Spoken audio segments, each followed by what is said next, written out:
Cryforth, once home to the most wondrous kingdom the world had ever known, lasted to nothing in just a fortnight.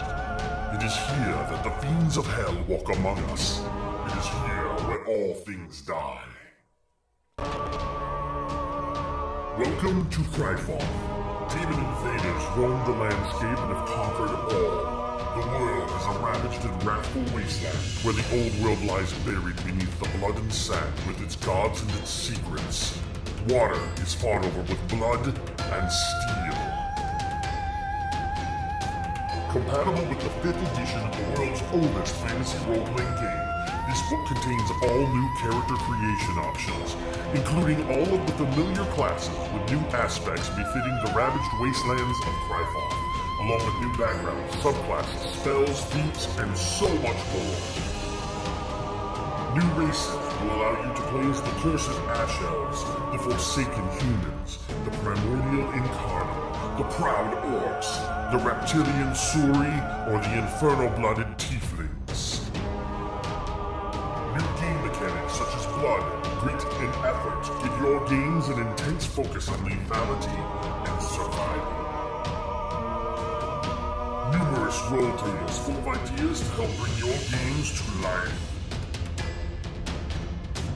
Featuring incredible thematic art by Brandish Gilhelm of Bluehammer Games, as well as Lloyd Collins.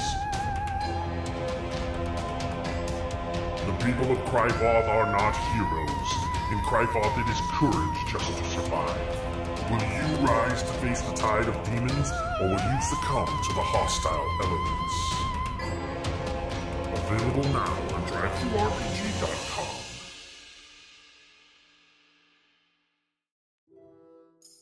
Adventure Mixtape, a music and adventure anthology, is a collection of 4 adventures for the 5th edition of the world's most popular role-playing game. The adventures are setting neutral and meant to be seamlessly dropped into any world that has a large seaside city and a jungle environment. With a bit of adaptation, the environments could be changed to suit any group. In Treaty of the Tiger King by Kelsey Dion of the Arcane Library, a distant king arrives at the city to negotiate the peaceful end of a war, but the mercenary guild has other insidious plans for him. Will the players be able to thwart assassination attempts against King Rami and help him negotiate circles of social intrigue in order to finally end the war? In Madness of the Majestic Menagerie by Ken Brees of Burling's Beard, the famous Majestic Menagerie draws hordes of visitors to the metropolis and cultural hub known since time immemorial as Splendor by the Sea. But now the gates of the famous zoo have been shut, and the grand opening of the new section has been jeopardized by a spate of mysterious accidents and, it's whispered, grievous injuries due to uncontrollable creatures. Mr. Majestic seeks to hire investigators and troubleshooters who can keep a low profile to iron out any problems before the impending grand opening becomes a complete disaster. Do you have what it takes to uncover what's driving the madness that's befallen the Majestic Menagerie? In The Infernal Collection by Sharang Biswas, when an influential fashion designer is found dead days before a major fashion show, heroes are called in to solve the mystery, prevent any further destruction, and help the fashion house prepare for the show. Gorillas in Their Midst by Jacob W. Norman of Mini Terrain Domain is a pulp action adventure wrought with perilous challenges and a high possibility of death. But what is adventure without danger? Of course, there is the lure of vast piles of unclaimed treasure and the accompanying fame that await those intrepid adventurers who would defy the odds and plunge into the heart of darkness. In this adventure, the characters will face raging river rapids, wicked waterfalls, poisonous plants, venomous vines, sinking sands, treacherous traps, and the vicious jungle demon itself, Awakane Gori. Grab your satchels, fedoras, and bullwhips. Adventure awaits. The Adventure Mixtape also comes with 4 original songs inspired by and written for the heroic adventures herein. This collection of music and story is something unique. We had no better word for it than mixtape. If you ever received a cassette, CD, or digital playlist curated to take you on a memorable journey, then you'll recognize what you find inside this volume. Also included in the Adventure Mixtape, courtesy of Kelsey Dion of the Arcane Library, are exclusive combat cards. Special cards that contain all of the items, monsters, and spellcasters found within these adventures to make running your adventure all the more easier. Adventure Mixtape, a music and adventure anthology, is available exclusively on DriveThruRPG.com.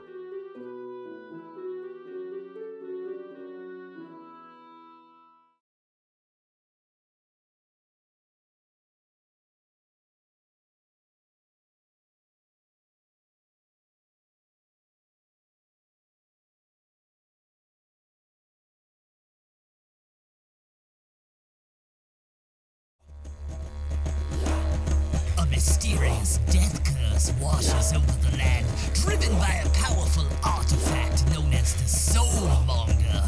4 would-be heroes have been sent to the jungles of Chult to destroy the cause of this terrible affliction. Vale, the half-elven paladin, who's just now learning of his divinely granted powers. Ubo, the total monk from a distant land, who's as quick with his wit as he is with his staff. Relinia, Asimar warlock, sent on this quest by her temple, discovering herself in this strange new land. And Gunslinger Cole, tiefling artificer and archaeologist who may just dig up more than she bargained for. This motley band of adventurers must work together to brave the poisonous plants, venomous monsters, thundering dinosaurs, and rotting undead of the jungle. Join the omnipotent dungeon master Jake from Mini-Terrain Domain to see if our heroes can find the Soulmonger, uncover the deeper mysteries of Chult, and free the world from the death curse. Welcome to the jungle. Welcome to Chult of Personality.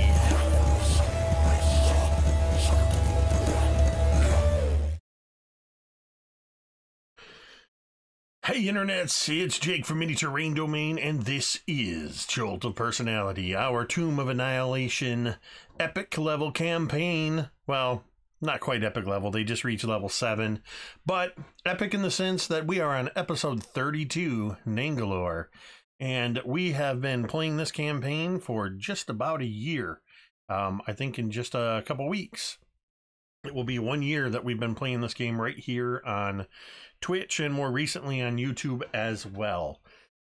Welcome to everybody who is watching either on the recorded video on YouTube or who's with us live now in the chat. We're going to get started in just a few moments. A quick reminder, if you look down below me here, you will see 3 devil faces kind of lined up in a row here. These are domain devils. Down at the bottom, as it says, for 500 bits or $5, you can buy 1 domain devil for the players. Each of these devils equals 1 reroll, meaning that the players can choose to re-roll a d20, or they can force me to re-roll a d20 if they don't like the result. That's about it. I'm gonna let everybody introduce themselves, tell us who you're playing, and we're going to do a quick recap, and we're going to get into the game. So we're going to start with Mike. Hi, everyone. I'm Mike. I run the channel Mike the Piper. I'm also on the Twitter, which is somewhere like right there. Yeah.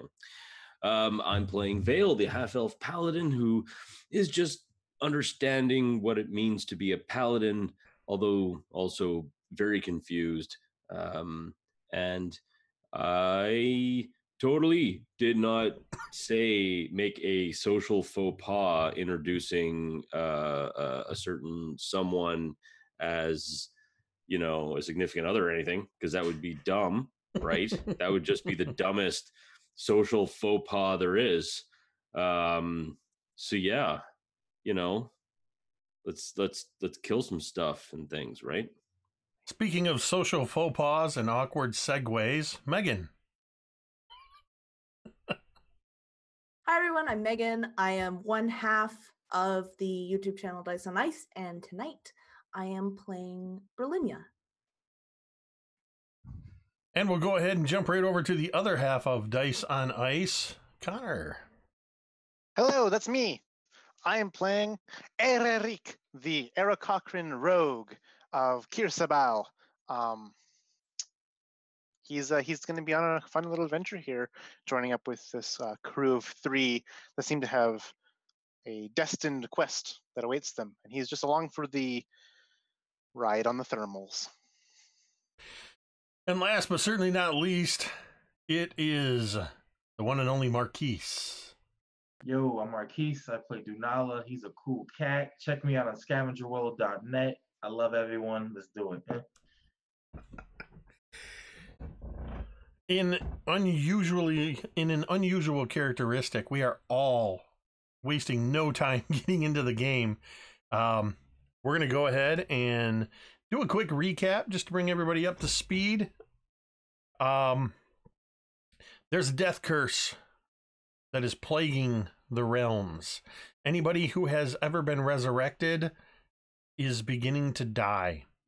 Anybody that has died cannot be resurrected. No resurrection magic works anymore in the realms. This has begun to alarm many people throughout the realms. And so our heroes, well, a group of heroes, 2 of which are with us still today, were hired to go to the land of Chult through the jungles and to seek out something called the Soulmonger. Something that is plaguing... God damn it, Marquise. Something that is plaguing... My bad. They're seeking out the Soulmonger that is believed to be the cause of the death curse somewhere deep in the jungle. They have spent more than a 10-day, more than a 20-day, or right around a 20-day at this point, wandering around the jungles, trying to figure out what the heck they're doing, what's going on. They lost Gunslinger Cole along the way to a vicious dinosaur attack. And they lost Ubo through a series of events in which he could not make it down. He stayed with the airship when they were descending to the jungle recently, as the airship started to come apart. And the last message that anybody received through a magical message was that he was staying with the airship, but that they were crashing somewhere in the jungle, but that they were all right. They had arrived at a place called the Firefinger, the last remaining of an ancient set of signal towers that used to once dot the landscape of Chult in the realms. It was the nesting place of a group of terrafolk that had attacked their airship in the night. While descending through this place, that Vale, who believes himself to be a chosen one of the absentee god of Chult, Ubtao, had told him that their purpose lied in this location. Along the way, what they found was an imprisoned Aarakocra by the name of Eric. Dunala was briefly pulled into the dream world, where he dreamwalked and spoke to an entity that only Vale had previously spoken to, a woman calling herself the voice of Ubtao. In descending from the Firefinger, they encountered some giant wolf spiders and a giant cloaker. Dunala re-emerged from the dream state to help them in their fight. After which, they traveled for a few days through the jungle to Eric's home of Kir Sabal, a monastery of Aarakocra located more than 500 feet up on the cliffside at the top of a high plateau. While there, they met Teacher, also known as Ashara, a very elderly Aarakocran woman who also happens to be Eric's mother. While there, they also met Princess Moxanare and her brother Na. She is the last living descendant of the royal line of Omu, the very lost city that our adventurers have been seeking.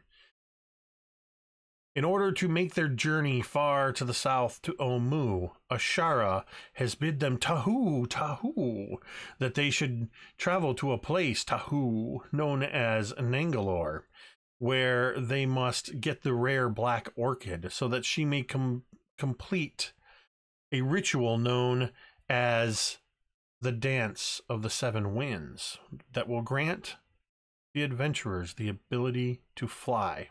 Well, that is the 3 that can't already fly. Or rather, the 2 that can't already fly and the 1 that can only fly for a minute at a time. And that is where we left off, with them looking out over the jungles to the south, getting ready to begin their adventure to their newest location on a side quest to a place known as Nangalore, where the Aarakocra, all except for our brave little bird Eric, fear to tread. And we are going to pick up here as it is the next morning, you have all received the benefits of a long rest.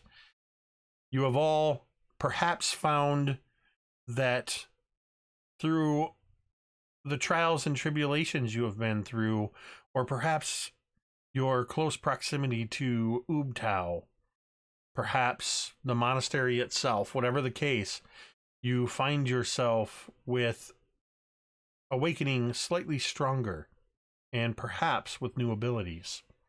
Mechanically, of course, we leveled up to level 7 at the end of last session. And this is where we're going to pick up. It's the next morning. You are all waking up. And go ahead. What would you like to do? Dunala very mechanically steps out of the hammock. I imagine, would it be like hammocks they sleep in because they're birds, or like beds, perhaps? Eric, what are the sleeping quarters like? There are big, long pillars they hang upside down from. Oh, wait, no, they're not bats. Never mind. Sorry. Never mind. Some of them choose to sleep in their own private quarters in nests, but the cells in Kirsabal do have hammocks and beds and pallets, a variety of methods depending on who their visiting people are. So he'd exit the hammock, and the first thing he would do is he would go to the room that he knows Brilinia has been sleeping in. And then I imagine his doors, he would knock on the door.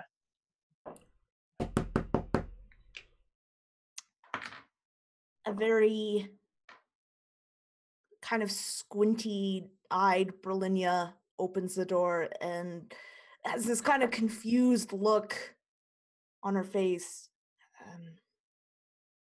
Dunala? Yes, Brilinia. Good morning. I would like to come in, please, and have a word. Sure, yeah. And she would open the door wider, letting him in. But she would stand by the door, hoping that he goes into the room. Yeah, Dunala, he goes in the room. He finds like a bed or a pallet that you weren't sleeping on, and he sits on it. And he looks to you and he says, I require us to have a transaction, Brilinia.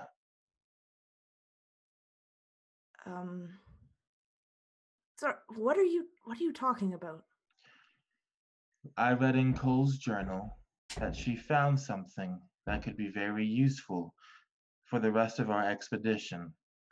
In return for me making use of this thing, since I know that you are not very spiritually, magically inclined, you will do me a favor.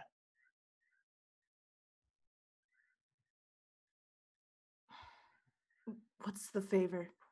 He reaches into the deep purple robes of his dress, and he takes out I guess you describe it like a bone skull case. He unscrolls the bone, and he pulls out a piece of parchment rolled up. He shows this piece of parchment to you, then puts it back in the bone case. As he rolls it back up, he says to you, there is a girl by the name of Ateri back in Port Nyanzaru. You will know her because the tips of her hair are dyed purple. I will need you to take this letter to her. She is, I believe, 11 summers old now. She's not in any danger, is she? She is. Not by you, I hope? It is instincts, not emotion, that keeps someone from hurting their child. She is not in danger from me, Brilinia.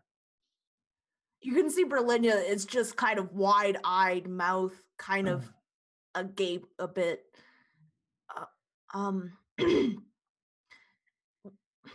Sorry, why can't you take this to her? I'm in exile and will be killed on sight. I see. Yes, yeah, I can do that for you. Then I will keep on my end of the bargain. There will be a scroll with a spell inscribed upon it within Cole's belongings that you have. I learned of it when I read the journal the night I tortured Salida.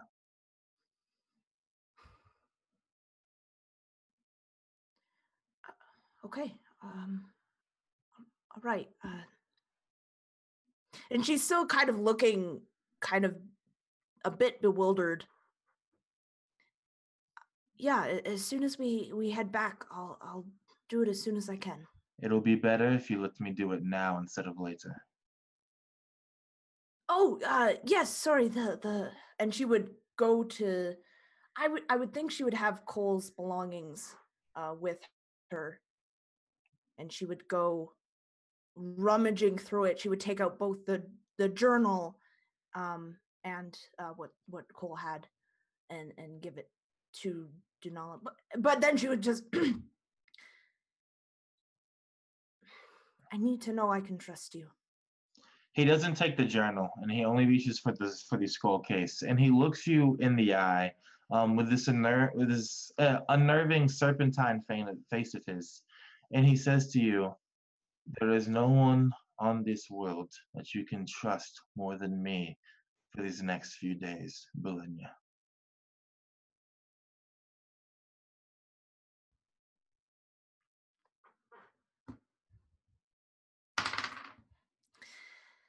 She would hand you the scroll case.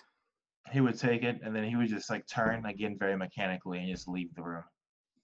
And he's going to try and find just like the most secret, left alone, isolated alcove in this monastery that he can.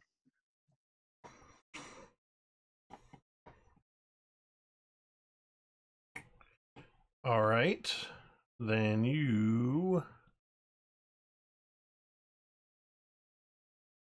your cell where you were sleeping is probably going to be your most isolated place. Unless you went all the way up to the furthest most structure of the monastery, which is the elder's house, which is actually where Ashara dwells. He would definitely not go there. He doesn't want no smoke with Ashara and doesn't want her to know what he's doing. So he's go back to his cell. Your cell would actually be located one of the furthest ones down on the cliffside, so the furthest away from the main monastery and the other chambers. All right, yeah, that is where he would go to perform this spell scroll. All right. As you were preparing to do that, what about Vale? What are you doing upon waking? So I'd probably wake a little bleary-eyed and roll over, kind of brush the cobwebs out of my eyes, grab a simple clay pitcher of water and just drink, have some water, perhaps even pray a little bit, and once I'd kind of finished praying, in my own way, I'd probably get up, put my armor on, and probably grab my gear and I guess go wander around. While you're praying, give me a religion check. I'm probably like the only paladin I've ever met. Well, only paladin ever that doesn't have anything in religion. But that is still a 13. You find a basic comfort in your prayer, and you get the very barest sense of the presence of Ubtao that you've always had. It's not that he's distant, it's just that sort of, it's almost becoming familiar. Just that subtle, almost as subtle as a heartbeat or breath, just a presence that's there. Yeah, I kind of feel like it's one of those like when you unload to a friend on Facebook Messenger and it's this big massive post and they just respond with a thumbs up and you're like, really? That's it? Okay, fine, fine. Fuck you, yes, but fine. Your prayer receives a thumbs up emoji from Ubtao. A +1, +1 smiley face. A K, just the letter K. It's like, I didn't want you to respond with potassium, but that's fine, and then just kind of walk away. And then so that's pretty much it. Then, All right. Eric. For the first time in 6 weeks, you awaken in your own room back at the monastery. You know that you were preparing to set off with your new adventurer friends to a place that the Aarakocra do not like to go because of the evil Iblis birds. Eric was awake moments, or I guess a good few minutes before the crack of dawn, even flying out, stretching his wings high in this lofty cliffside area, just flying about. And he'd be kind of aback, and you kind of watch and see as the sun breaks over the horizon and casts everyone, and they all wake up in this dawn, and he's just like, "Well, hello. How are you this morning? How was your rest?" And which of the three would be the most active in the morning? Or which would I have noticed first? Well, Dunala's nowhere to be found. Yeah. It's kind of depends on whether or not Berlinia you would quickly do your morning routine and get out of the room, or if Vale would have been the first one. I think that Berlinia, after her interaction with Dunala, would have quickly dressed and gone out to find someone.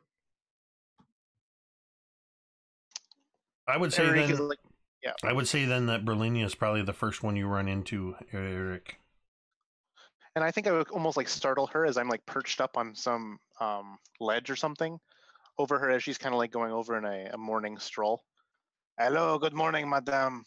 From like above, you're like, where's this voice coming from? And just Eric is just kind of perched there. Oh, good morning. Are you ready to go soon? I was born ready, madame.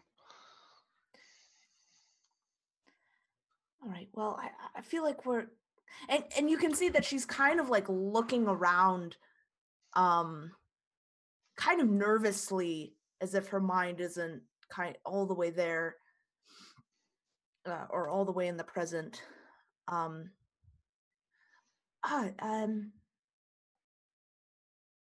Well, good.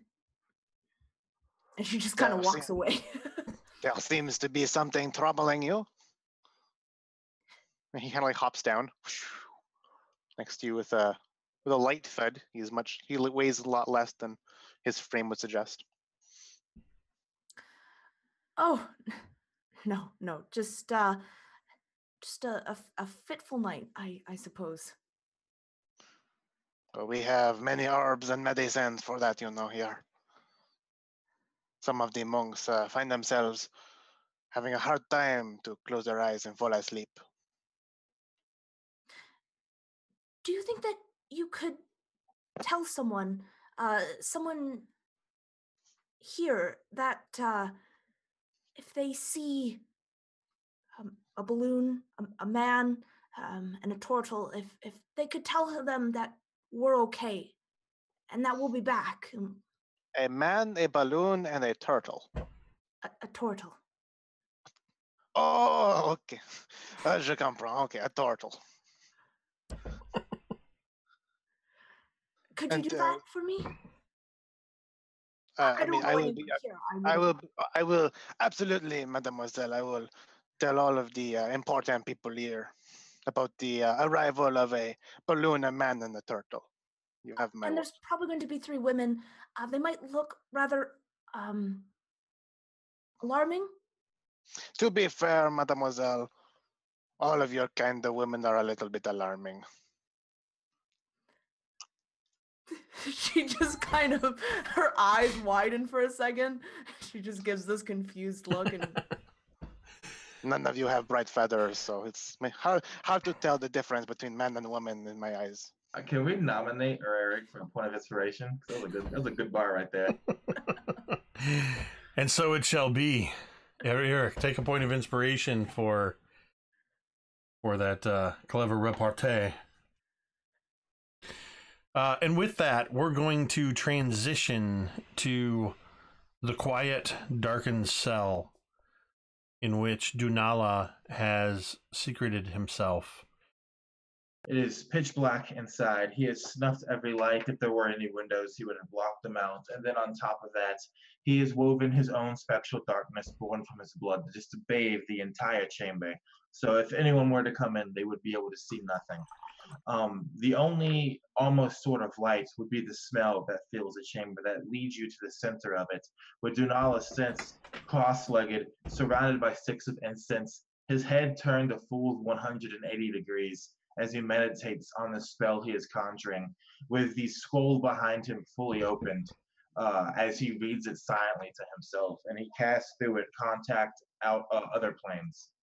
Contact outer planes. Other planes. What does the ritual...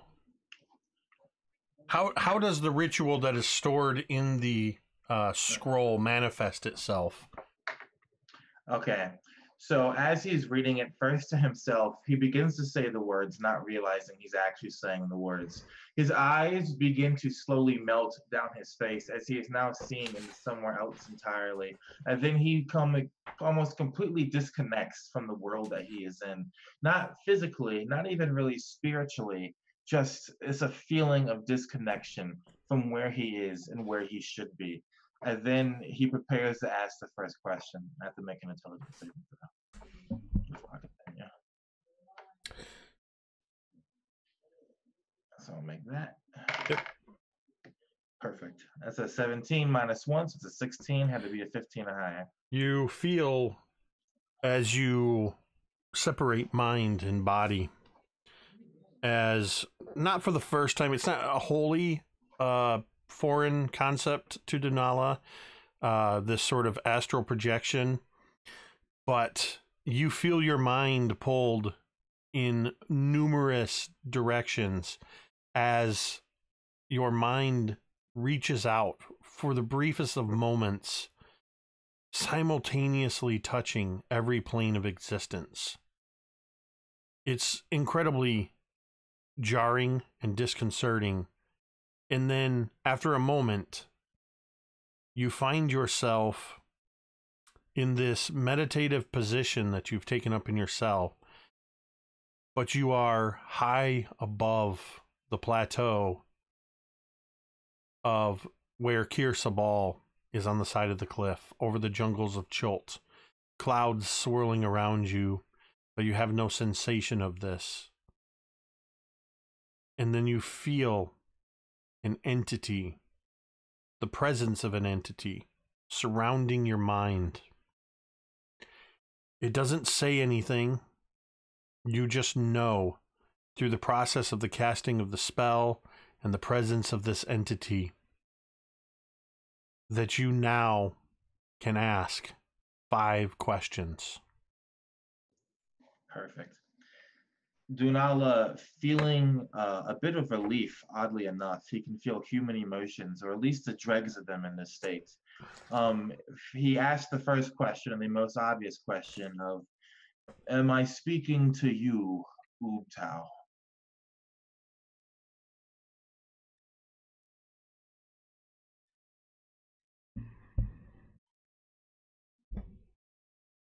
Yes. Dunala feels immense satisfaction in the fact that he was able to pull this off. Some wanty blood inside of him awakens even more than it used to be. And he just feels this very cold, almost happiness as he begins to nod his head back and forth at doing this. And then he asks his next question of, is there a way for you, Ubtao, to cleanse me of this curse and return me to what I once was?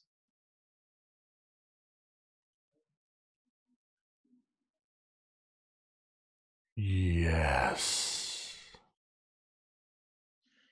For a moment, his concentration wavers, and he struggles to pull himself back together. But pull himself back together, he does. And Dunala's third question is, will traveling with your chosen one, Veil, to destroy the Soulmonger, be the way that I remove this affliction from my blood.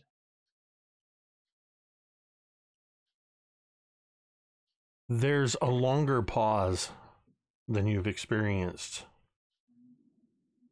There's a sound that in its omnipresence in your mind still manages to sound in a weird way almost like Vale himself, as it emotes a sort of and then you hear yes. Dunala's fourth question is there a way then? No, I should ask these. When I return back to Port Nyanzaru, will I have the opportunity to kill the woman that exiled me?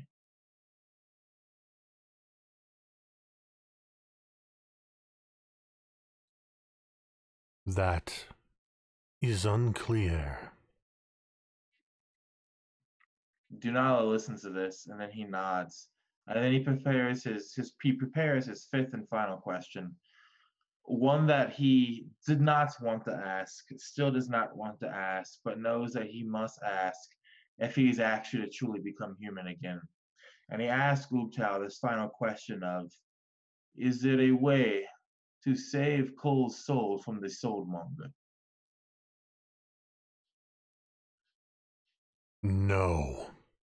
And as soon as the word no is spoken, there's no rushing of wind, there's no transition, there's no change of anything.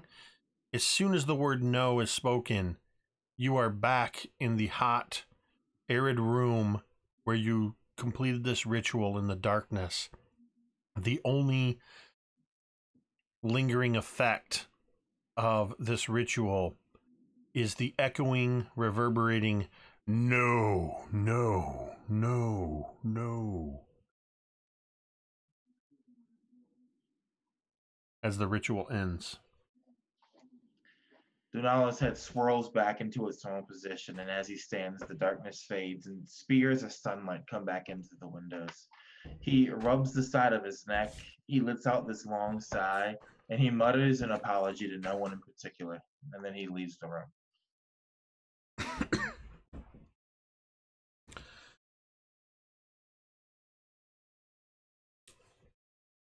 Eventually, you either find your way or Aarakocra monks at the monastery lead you to a common dining area on a terrace nearly 600 feet above the jungle below, where a simple breakfast is served.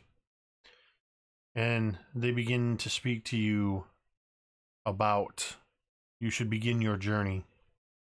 Teacher will not be coming down from her dwelling this day. The heat is too much. And even up here, you can feel the stillness of the wind. The sky is hazy but cloudless.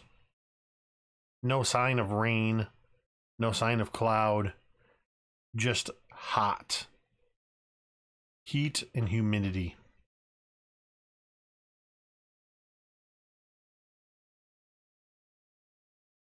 What would you like to do to prepare for your journey? Any special preparations before you descend the cliff face again?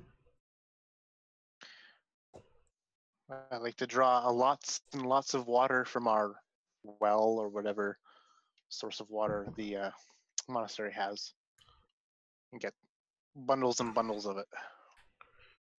Many of the monks, their duty in the morning is to fly down and retrieve fresh water, but also you know that there's a place at the top of the plateau where they collect, when possible, they collect the morning dew.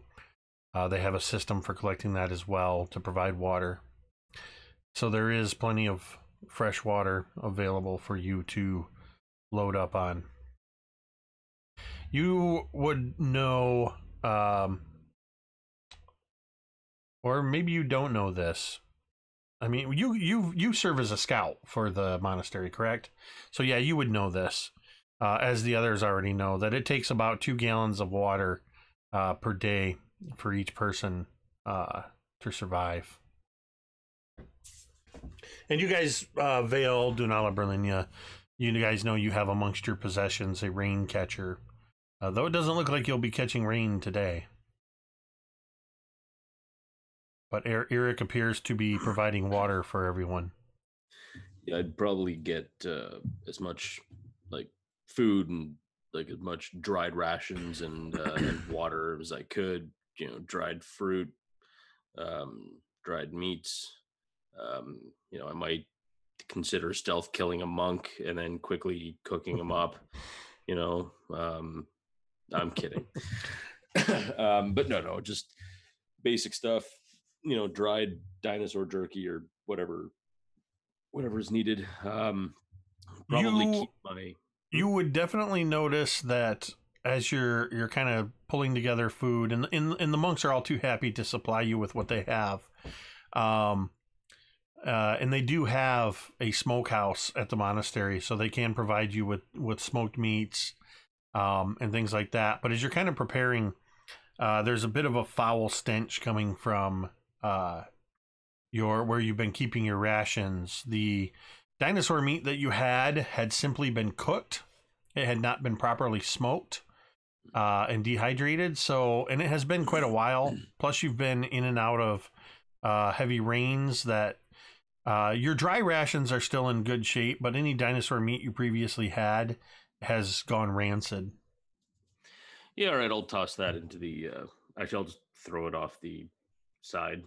Seeing as how we're 600 feet up, you know, any sort of garbage is I'll just toss it.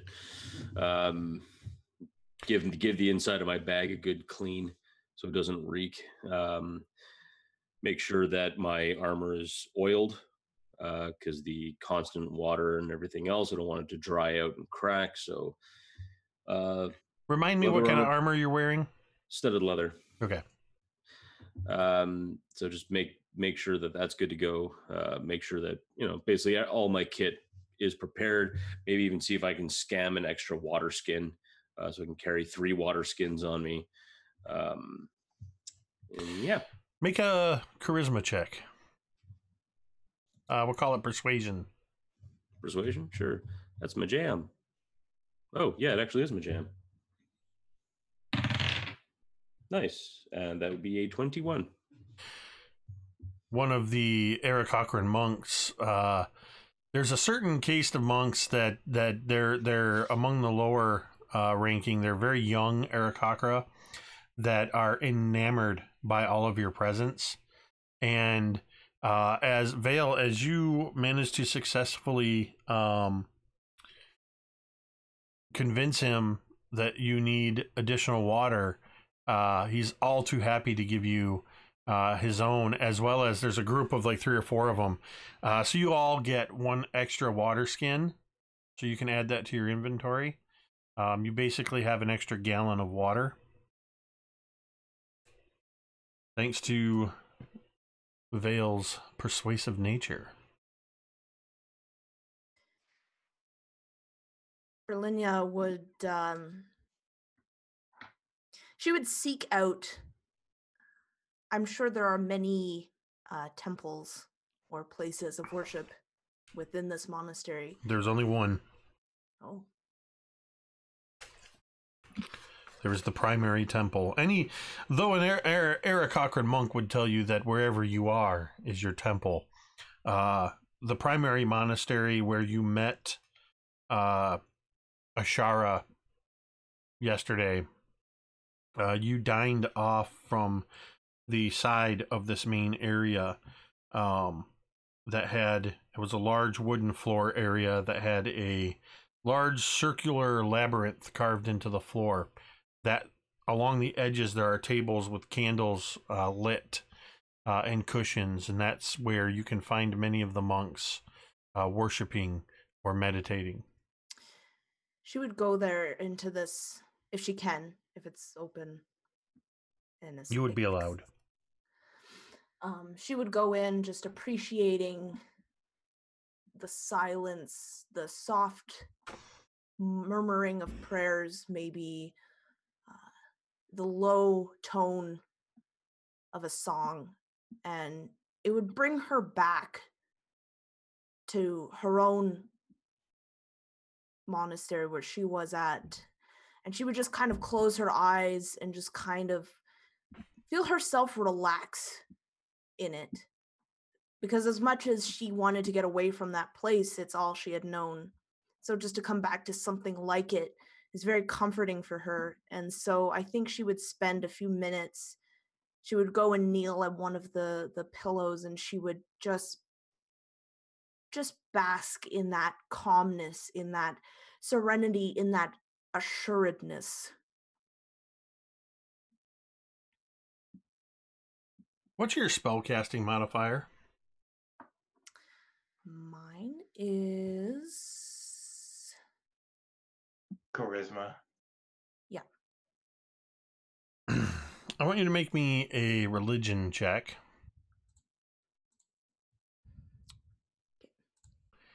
But I want you to add your charisma modifier to it as well. Okay, that's 21.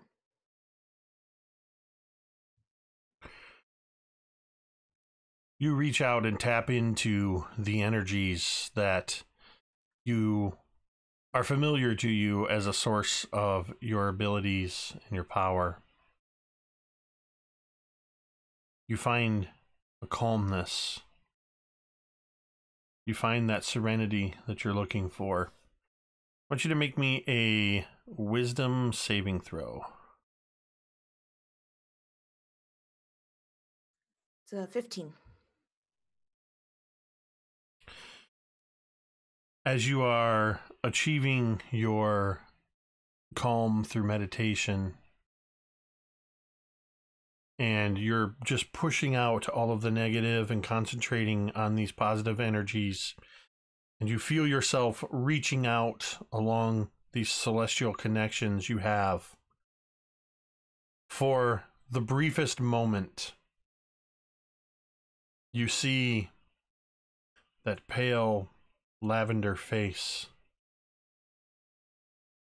filling your vision, just in a flash, as you see the face of Brother Matthias, the leader of the Weeping Friars. It's just for a moment. And then peace is left in the wake. Berlina would make this sharp intake of breath that I am sure a few of the closest people would kind of give her this kind of sideways look.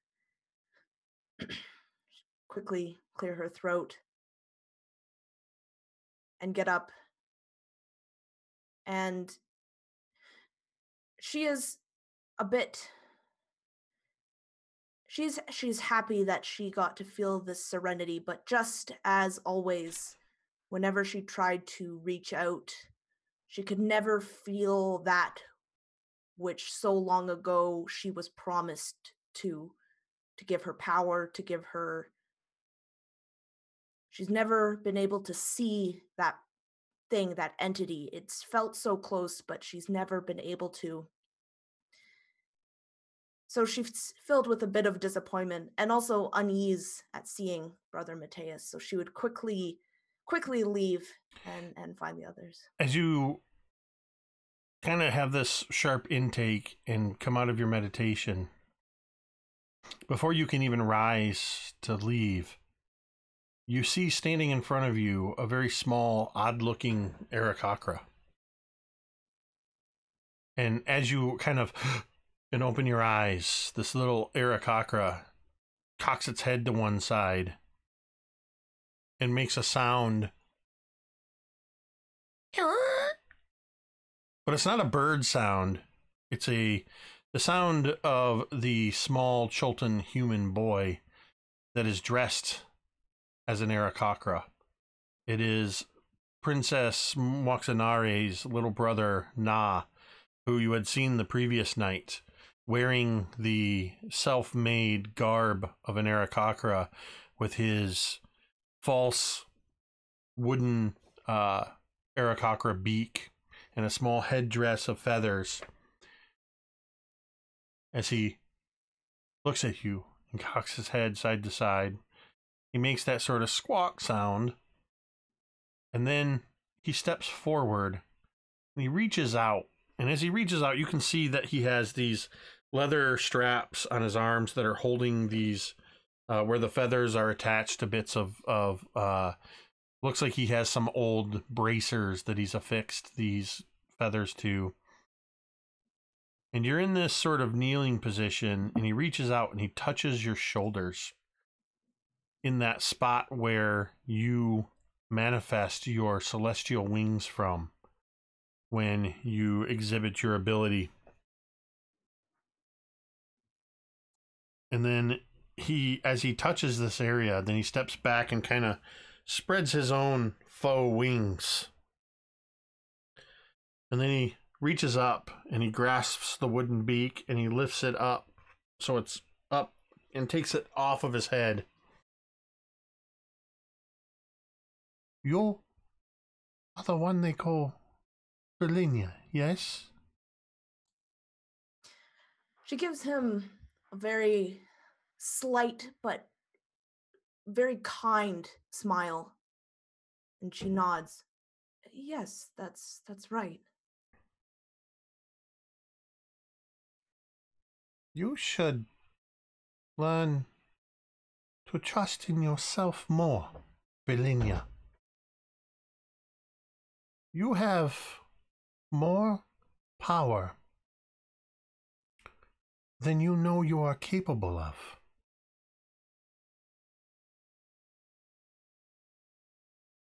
This world, our world, needs you to trust yourself, Berlinia.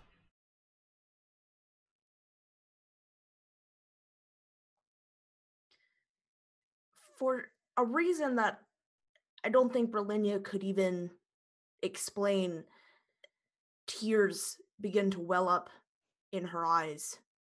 She blinks them away a few times. She kind of gives him a smile and reaches out and puts a hand on his shoulder. He reaches out to you, and with his small hand, he's only 6 years old, but you can see there's an intelligence behind those big childlike eyes as he reaches out and he wipes away a tear. And he just looks up at you and he just says, "Believe in yourself." And he puts his beak on and he flaps his faux wings and he goes, "Caw, caw," and he starts running towards the door. And he stops in the doorway, almost silhouetted in the bright light that comes through the doorway of the monastery. And he looks back at you. And though you can't see his mouth move behind the wooden beak, he just says, "The purple man can't hurt you anymore." And he disappears, running down the walkway away from the temple. Berlinia's smile immediately vanishes at that. She kind of furrows her brow, shakes her head, and walks out the door.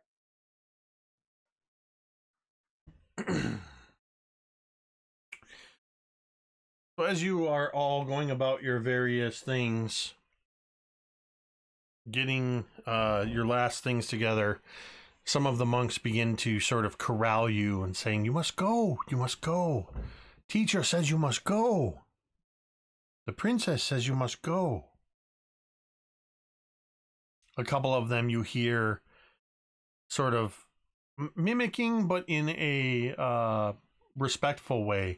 "Tahu, Tahu, you must go to Nangalore, Tahu." as they mimic the words of Ashara, the teacher. Is there any last things that anybody would like to do before you head down the cliff? Eric will notify his brethren scout peoples about the arrival of a balloon, a man, and a turtle, and to let them reassure them that they're safe. The 3 Berlinia +2. It will be as you ask, Eric, though it is a most peculiar request. I do not understand it much myself, but it means so much to the girl. I will follow through. Well, I will tell teacher. A man, a balloon, and a turtle. Mais oui. Merci. I'm trying to think of what else I would do. I mean, mess kit, tinderbox, torches, Blunderbuss. yeah, bear traps. GPS. No, I mean, let's not get silly. Oh, sorry. my bad. My bad. Got my. You don't have a ranger. You don't have a GPS. Yeah, exactly. No, I think I've got everything. Yeah. As the monks are helping you all into your packs and making sure you're loaded up with your individual rations of water, making sure you have distributing amongst all of you extra rations of dried meats and fruits, nuts and berries and things like that. You find that this whole time they've been doing this, they've been sort of moving you along towards the bottom. Now, Eric, the descent will be easy for you. It'll only take a moment. It will take an hour for everybody to descend, but now that you have the you have made the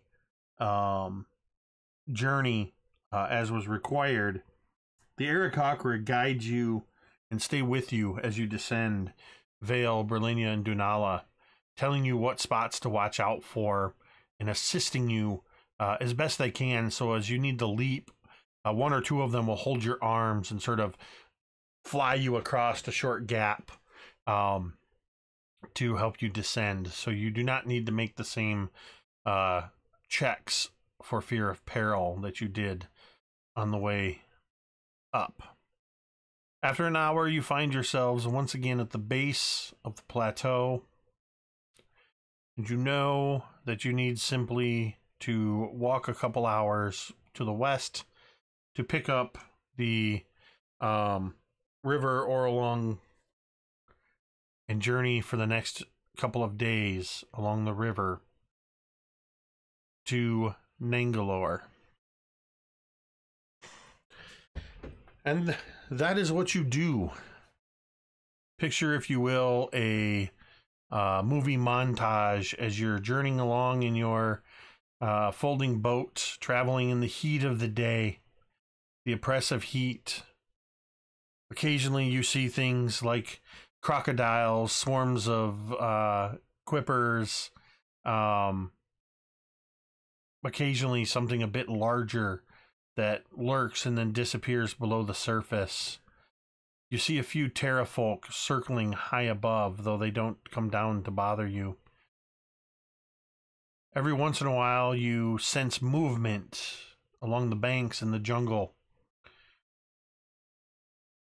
Once or twice, you swear you could make out the wooden masks stacked 2 or 3 high of Batiri goblins watching you as you travel. But nothing gives you any significant problems. Let's see. On the second day,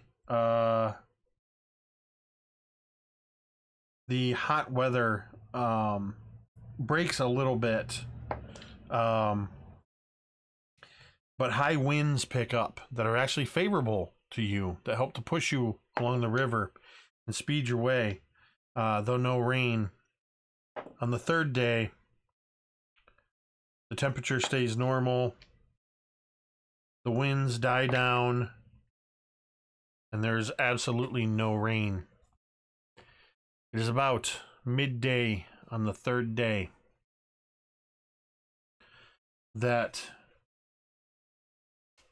you find yourself arriving to the region of where Nangalore is.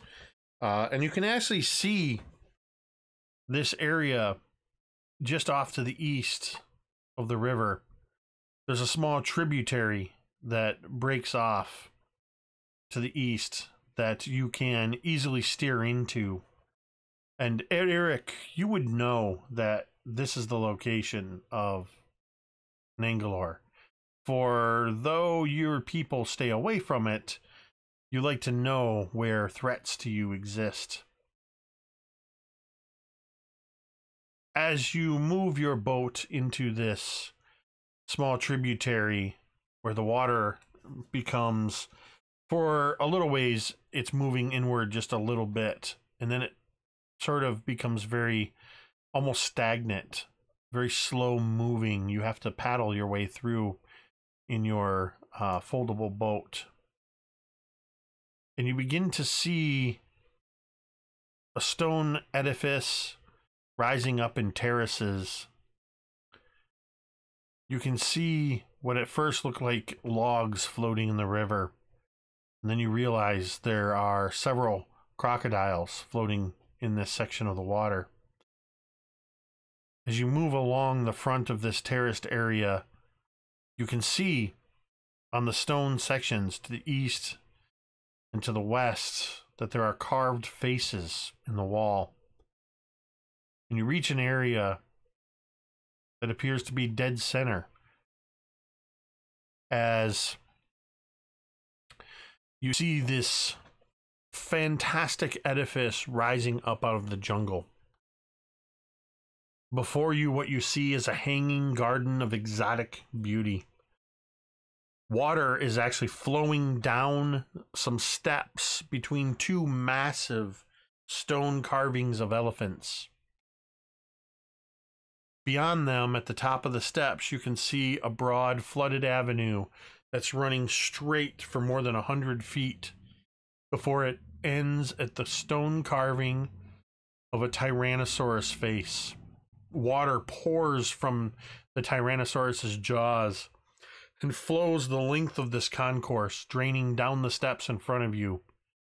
5-foot-high terraces flank this flooded boulevard, and you can just make out low archways, 3 on each side, that are built into the terrace walls. These archways are in various stages of collapse, as are, it appears from your vantage point, the tunnels beyond them. You can just make out between the arches beautifully carved, larger than life stone faces mounted between the arches, but from here you can't quite get the details.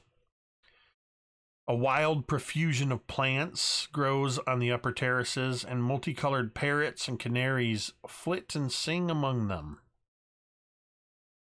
To the north, above where the Tyrannosaurus head waterspout is, a dilapidated brick dome rises high. Smaller bell-shaped domes surmount the highest terraces to your left and to your right. What would you like to do?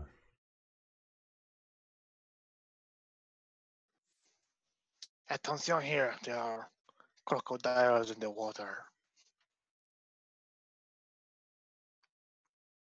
But beyond this is a place in which we seek. You have never been here inside. You've never been closer than high above, Eric. So you've never gotten... This is actually the closest look you've ever gotten to this place. This place is such a splendor, not seen from above. But we're not able to see it from above, so what's the best way to bring this boat in? I imagine the boat works best on the water. Right. Okay. Give me a perception check. Anyone or everyone. I will use my bird eyes. Come on, bird eyes. Heck yeah, 25. 16. Damn. Well, I mean, 11. Well, Eric, you can easily spot that the stairs themselves and the main concourse that the water flows down is only about a foot deep. Though the area you're in right now, the water is a good 5 or 6 feet deep. If we can get our boat to there, we may be able to climb up those steps. You three can climb up the steps. I will just spread my wings and take to the air. But that seems like the best way for you. Just be mindful of the inhabitants of the waters here. Good, Eric. I have an idea. And Dunalis went into his old non-scaly self since they've been away from the monastery. He says to you, you have a bow and an arrow, yes? I have many arrows too. Take As well some as of the rations and shoot them into the river away from the boat. So that way these gators will go there and not closer to where we are. Do you have any meat of which you do not wish to eat anymore? Any of you three? Dunala, Any spoiled dinosaur meat? Dunala. With your perception check, you would notice that the crocodiles have actually been, for the most part, ignoring you as you've moved your boat through this area. Never wanting to be sorry instead of safe, he would still give some of his rations to you, Eric, just to make sure the crocs don't attack or something. You can see a total of 4 crocodiles in the immediate vicinity. I'll say that it will take you about a day's rations per crocodile to try to distract them. We'll find stuff on the way back. And yeah, Eric likes this idea. He knows the dangers of a crocodile to a landlocked person. And then we'll fly high up with these like meaty chunks in hand. And instead of like launching them with a bow and arrow, he'll just fly up and kind of just like fly downstream or away from this ruined place and just kind of just drop them intermittently, have them splash in the water. And then soar back, seeing if the crocodiles have taken up this lure. I want you to make a survival check. And this is to see how well you know to place this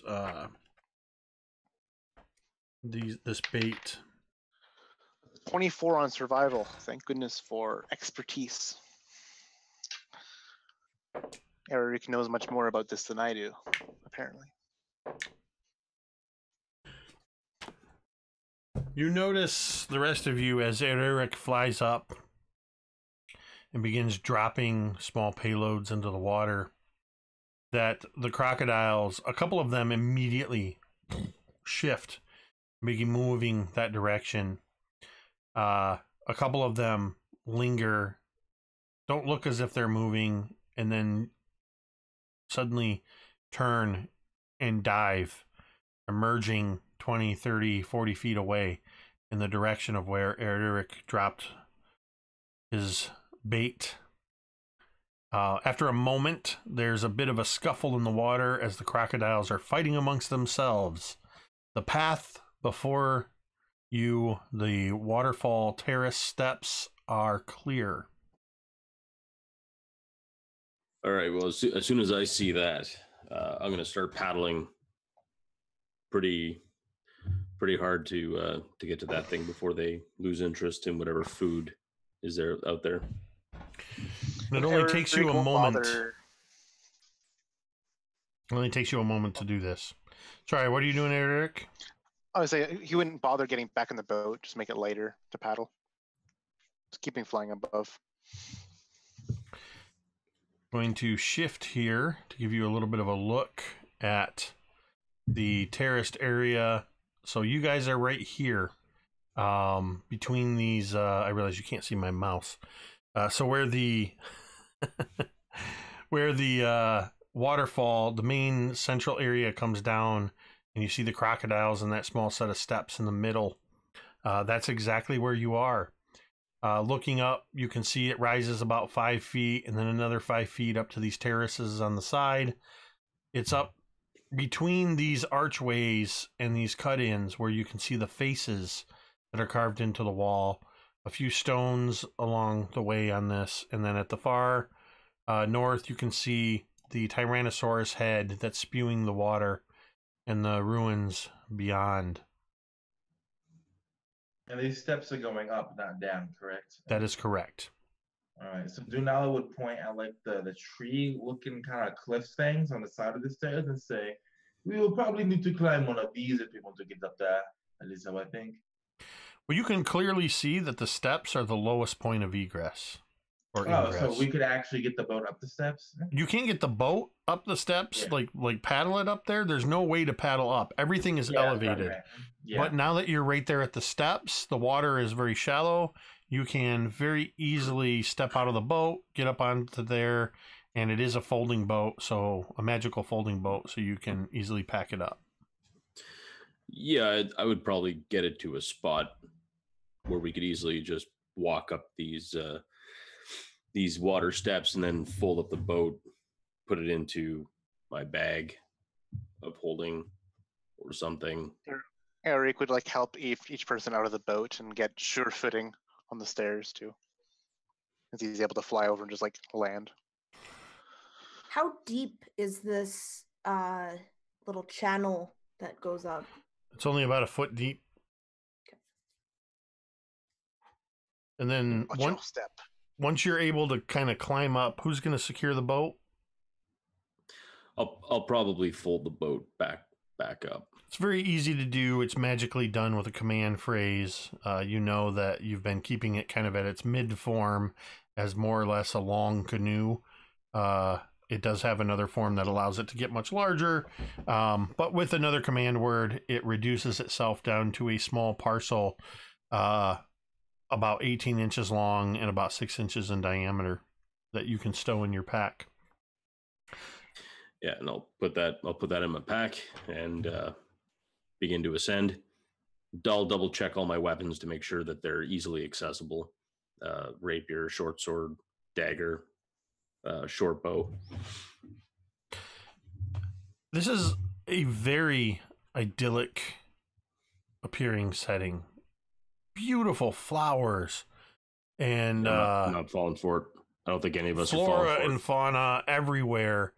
The likes of which you've not seen as you're looking around. You've not seen any of these plants growing elsewhere in the jungle. Dunala would point at these plants and then at everything else, and he would just say, "This is bait. This is all bait." It's so lovely. Nothing like we've ever seen before. And Berlinia's just kind of looking in awe at all of this. Dunala. Remember, mademoiselle, the most beautiful things in the jungle are the most poisonous. Dunala, give me a history check. History check coming up, boss. All right, it's going to be a 6. Okay. You don't know nothing, man. Dunala don't know nothing, and he's like, "This is bait, I tell you. Evil place." So you can see now that you're in this roughly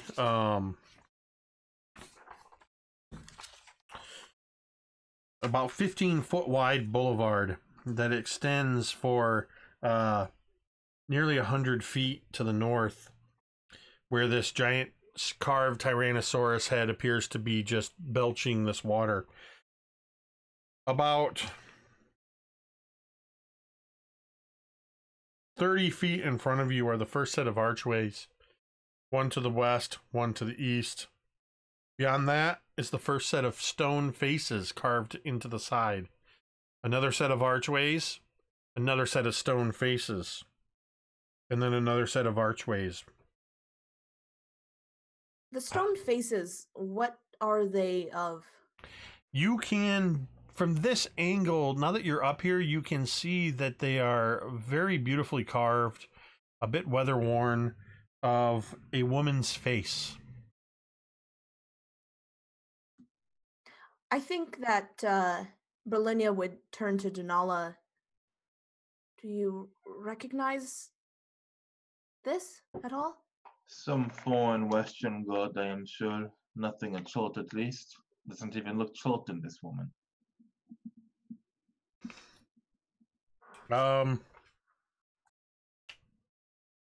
That's not exactly true.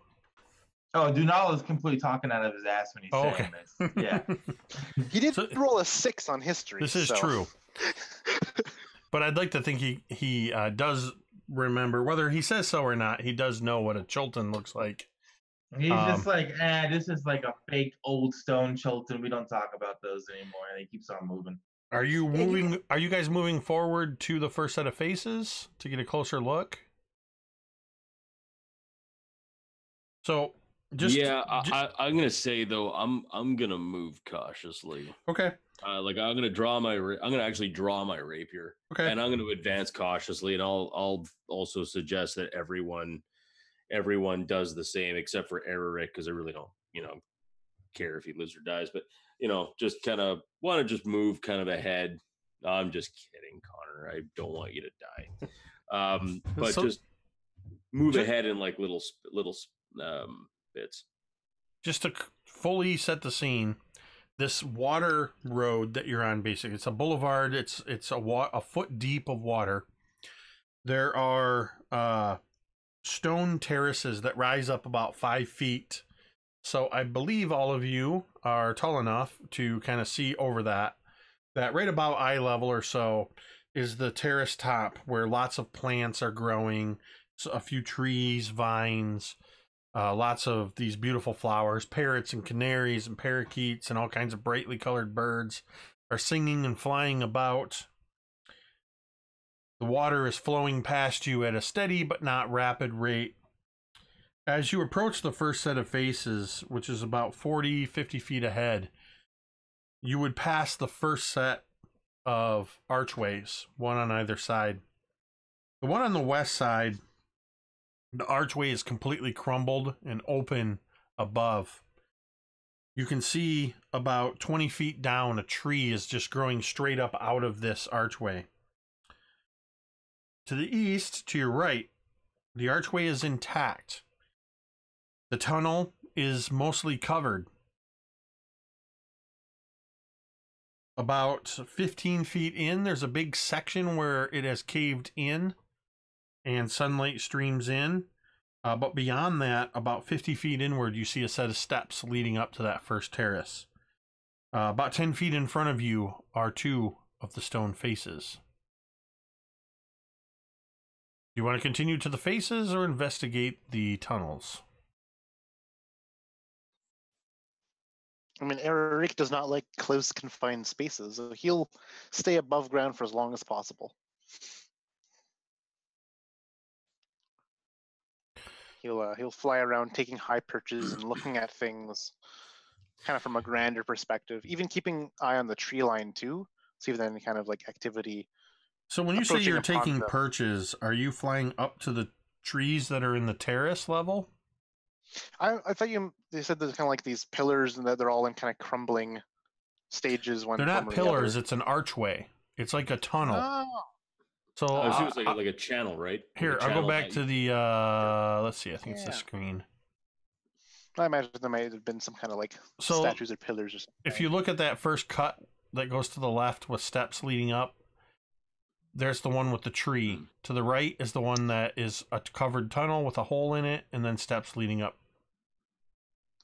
Bottom left area there, is that a giant statue or something? I think that's a big...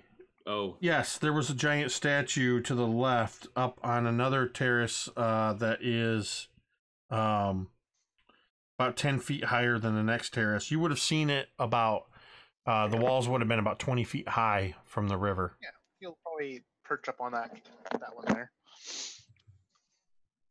So if you fly over and perch on that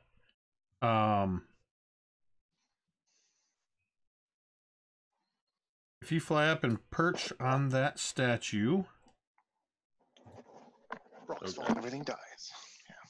you find yourself on a bell-shaped dome of sculpted stone, or rather you can see to the north a bell-shaped dome of sculpted stone rising from the end of the upper walkway.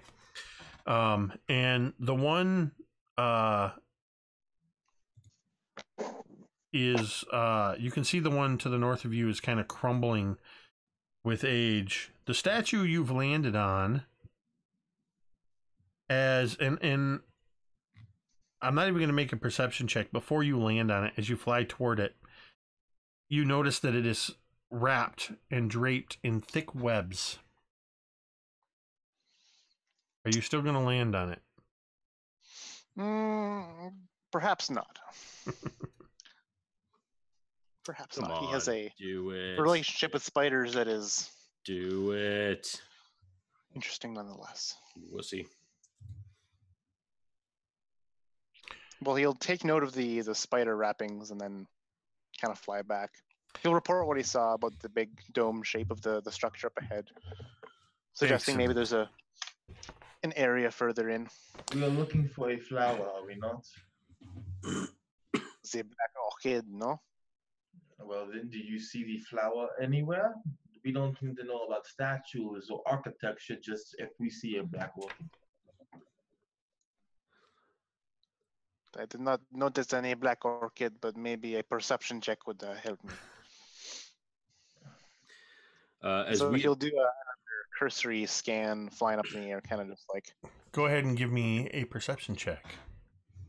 I'll actually have you, since you're kind of actively looking, give me an investigation check. That is shit. Well, actually slightly worse, but that's fine. 16. You do not see anything that resembles a black orchid. Just lots and lots of brightly colored flowers, plants, trees.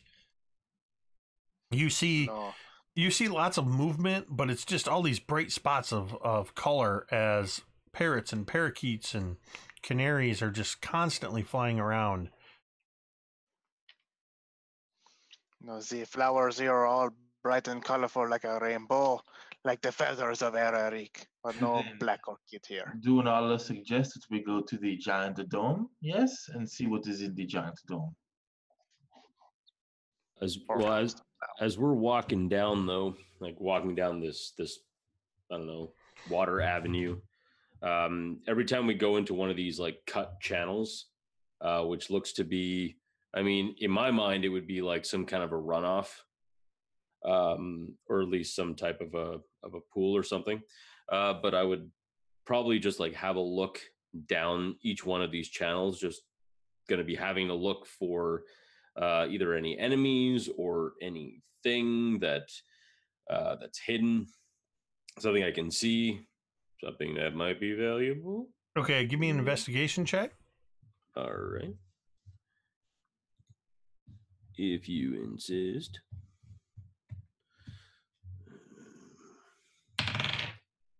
Nice. That would be a 19. So, as I said, you look to the left, you see that it's a caved in the whole way.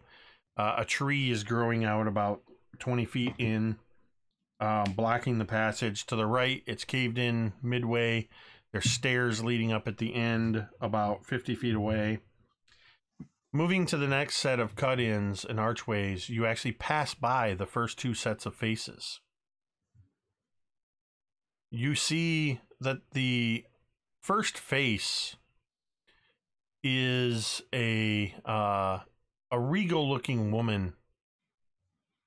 Each face is the same woman, but each face is a slightly different expression. The first that you see to your left on the west has a sort of bemused expression. Above it is engraved some words that are not in common. To the right, to the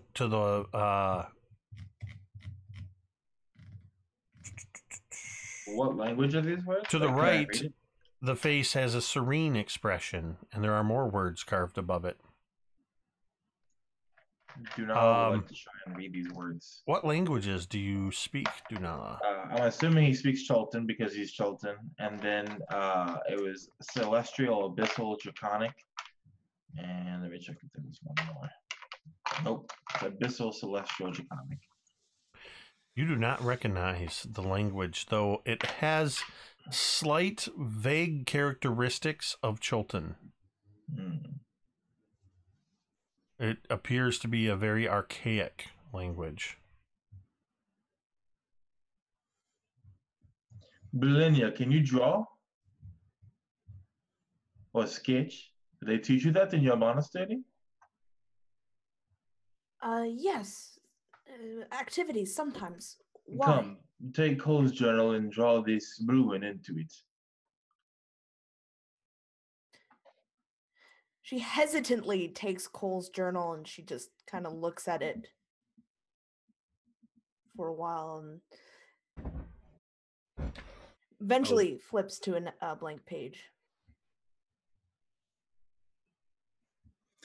Megan, I would like to have you roll. We're going to do one of my famous percentile checks, which you seem to always be at one end of. I have rolled a number. I would like you to roll a D100. And I'm going to say that there's a 30% chance of something because of Cole's activities. You know, I'll even put it a little higher. I'm going to say there's a 40% chance. So you roll a D100. If you come within 20 on either side, then this thing happens. I got a 40.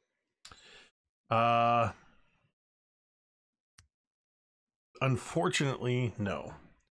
I was just looking at the likelihood that Cole would have some folded vellum for the express purpose of taking tracings or rubbings of these kind of things. That seems like the kind of thing that Cole would have done. And there was a good chance because she spent a lot of time in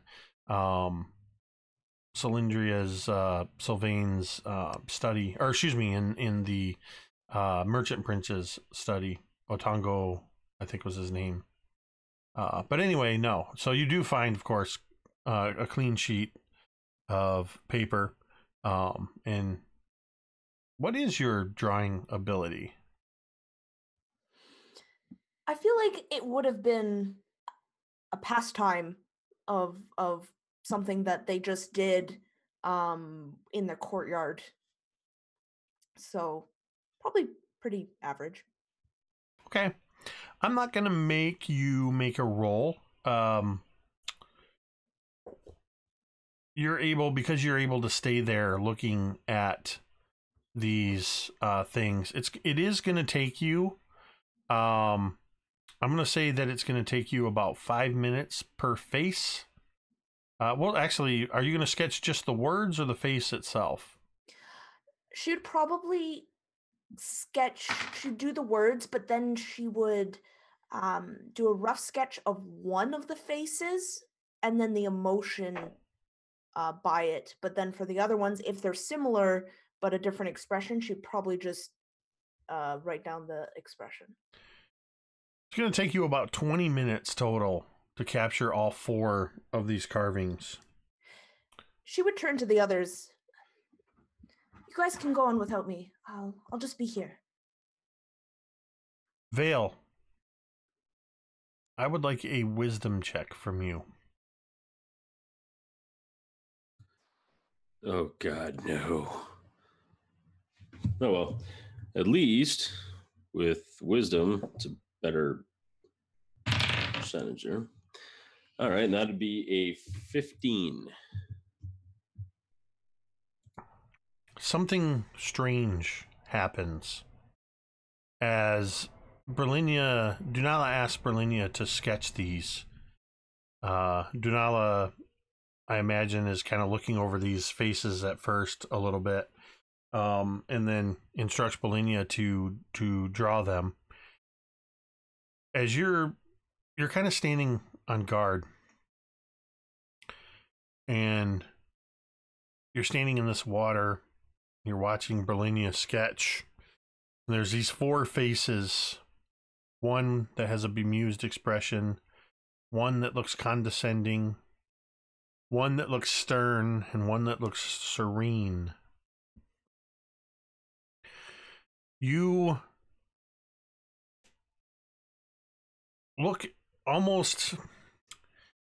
You glance at each of these and you see these foreign words, these foreign symbols that are above each of these carvings. And then you feel a warmth in the center of your chest, a little above your sternum, where your that talisman hangs against your breast. And you feel it almost thrumming against your skin and heating up. Good God, I thought you were giving my character an aneurysm or a heart attack or something. I'm like, your whoa, left whoa, arm whoa. grows numb and you smell burning toast. Pretty sure angina isn't part of this. Yes, I've been keeping detailed account of your character's medical records. Cholesterol. Yeah. You've eaten a lot of dinosaur meat. I'm just saying. Those Actually, yucca beetles. it's the yucca beetles. They're very high in cholesterol. Always the yucca beetles. I knew it. Oh well, such a shame. I'm gonna reach in and I'm gonna pull out the symbol and I'll look at it because that's never happened before. It's a new thing. As you reach in and grasp the symbol, as soon as you touch it, Fireball. You start to look away and you notice that the words above the first face, they haven't changed in any way, but you can understand them. You can read what these say. And I'll probably look at everyone else like, wait, do the words do that for you too? Like, do you know what they mean? Do you know what they mean? Berlin, you're about halfway through sketching these with no clue what these symbols mean. Well, yeah, no, it's like clear as day. All right, so what does the first one say? So the face to the left, the first one on the lower left, that has a bemused expression, and perhaps somebody might want to write this down. The one with the bemused expression says, "This garden is dedicated to Zelcore, Queen of Omu and Jewel of Chult."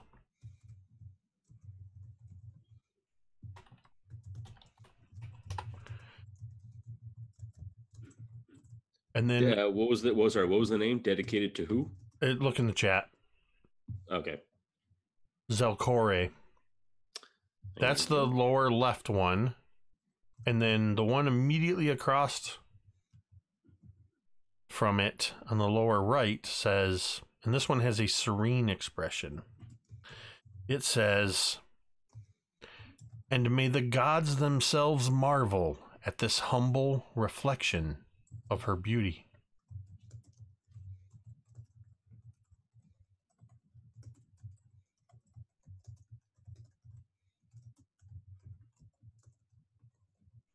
And then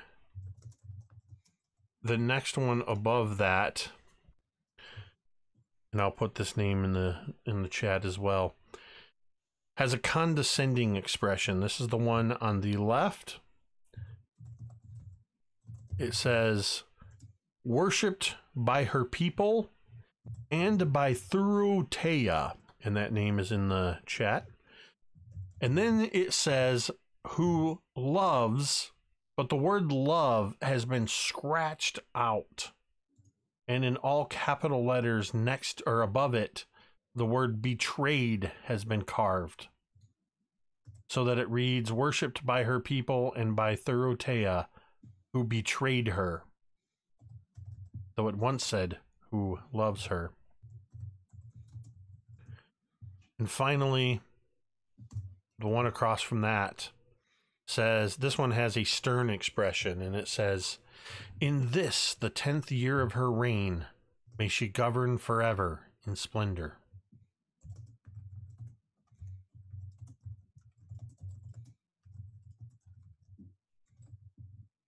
Sorry, in this, the 10th year of her reign, may she reign in splendor? May she govern forever in splendor.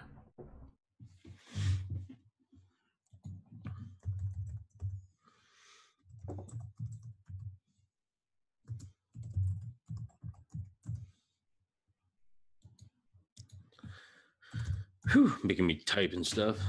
Yeah, you crazy. So, do you decipher this for everyone, or are you just reading I these? do. How are you reacting to this? Not really reacting much of anything. I mean, I'm just reading it and not really understanding. It's one of those things where maybe you've just learned how to read in a new language. So it's more of a I'm concentrating on getting all the wording right. And so there's no like real inflections or there's no real, anything. So I'm just pointing like different bits out. And also, I'd like to look at the faces to see if there's anything like I'm basically looking to see if any of these things can be moved or if any of these faces are like part of something bigger. Give me an investigation check. All right then. Do. Oh yeah, right. I'm a dummy and I don't have investigation. Cool. So that's a 7. Looking closely at these faces, maybe I'll let you decide whether or not you're touching them or not. You don't see any seams, any anything that would indicate any sort of natural movement. It all appears to be carved from stone, the very stone that forms the walls leading up to the terraces above.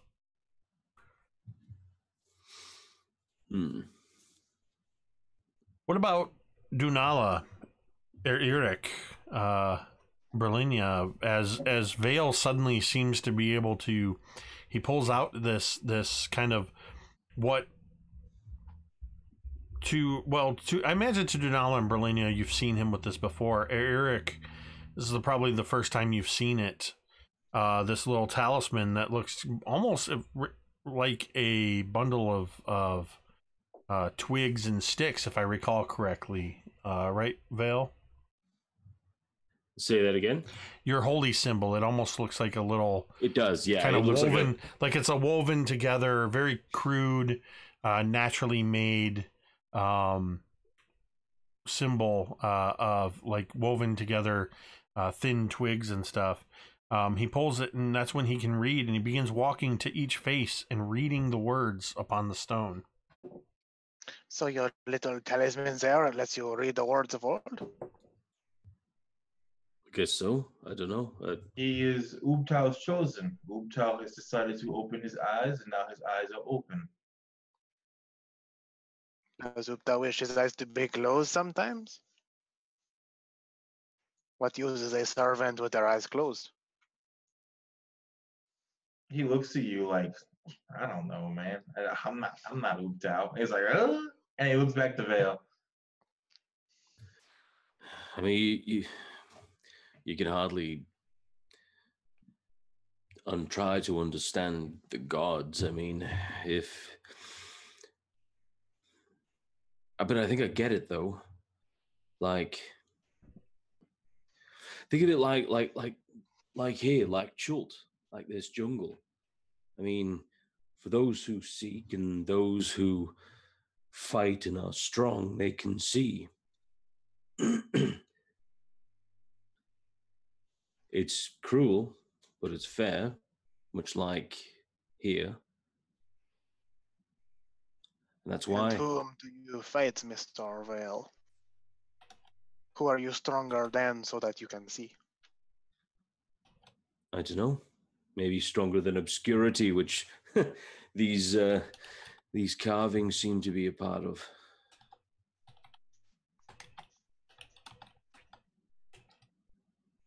Erlinia, when Vale started to say, kind of translate these sentences, she would quickly jot them down in common in the notebook. Did Tao tell you who any of these people are? Zalcore, Thurutea? No. No, I don't know who these people are, but I'm sure we'll figure it out. I hope.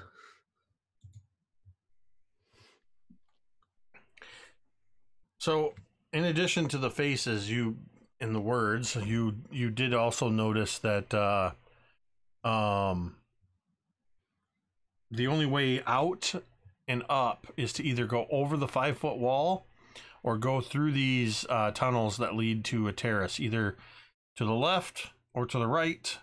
So you basically have bottom, middle, top on left or right. And I'll go back just for a moment to the map here so you can see bottom, middle, top, left or right. Dunal is going to start heading towards the terrace, and he's going to say back to you, Vale, I will go and make sure that we have no enemies that we must kill, and if we do, I will kill them before we must go up. Which way are you going, Dunala? Let's go left, top. So left would have been the direction that Eric indicated there was a crumbling dome to the north. Mm-hmm. And you're going to go through the topmost area. Yes. Okay.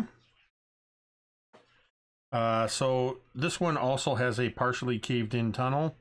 But after about 50 feet, you arrive to a set of stairs that lead upward, going about 5 feet, and you emerge onto the terrace. You can see that untamed overgrowth just can't hide the fact that this garden is a haven for exotic plants that don't grow anywhere in the surrounding jungle. Unfamiliar flowers, towering ferns, and even stranger plants resembling giant pine cones or lily pads spread and tangle everywhere. Bright canaries flit between them, and parrots with striped beaks squawk at you. Imagine it almost like in the movie Avatar, just these strange, brightly colored plants and creatures just everywhere around you.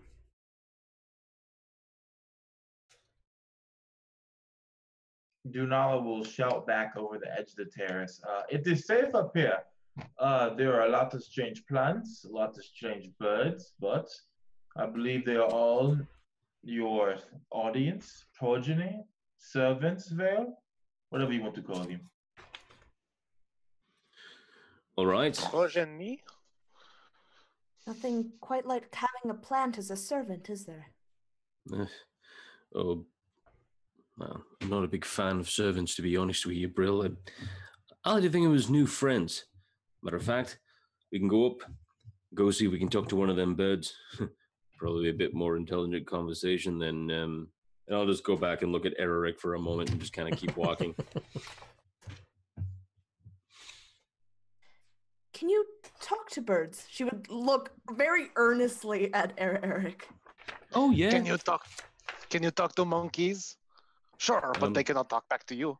I can talk to snakes and they talk back to me. I can talk to That monkeys. is different. I can talk to monkeys, and they do talk back to me. And matter of fact, I even had a very interesting, in-depth conversation with a Kamala friend of mine. Wait. If Bulenia is a Azima, does that not mean she can talk to angels and not to monkeys? I mean, that's pretty fair, actually. You're being a little bit rude, Eric, but that's just me. Whatever. I mean, I have a Commandant for a friend. Just gonna put that one out there, and I'm gonna follow Dunala up there, and I'm gonna see if I can strike up a conversation with one of these birds, and I can't believe I actually that's a thing that can happen. But hey, D&D, right? So Vale, you're going up with Dunala. Yeah, I'm gonna go Berlinia, talk to are one you of going these. up there? Are you staying down? Or more to the I'll point, fly what are up. you doing, Berlinia? That's what I should say. Berlinia would follow Vale up. Berlinia and Vale, I would like you to make a perception check at advantage. God, we're all gonna die. All right. Oh shit, son! A dirty 20. I got an 8. Vale, you watch as Dunala crests the stairs and is looking around. You come up behind him. Berlinia comes up. And you see Berlinia moving toward an area where, amongst all of the brightly coloring flowering trees, that you've just never seen these anywhere, except you have this one particular flowering plant you recognize. These vines that seem to be creeping among the other trees is distinguished mostly by their yellow flowers. And Berlinia is walking right towards one. As you recognize, you once encountered yellow musk creepers in the jungle by a ruined area with Cole and Ubo. Berlinia, I would like you to make a wisdom saving throw.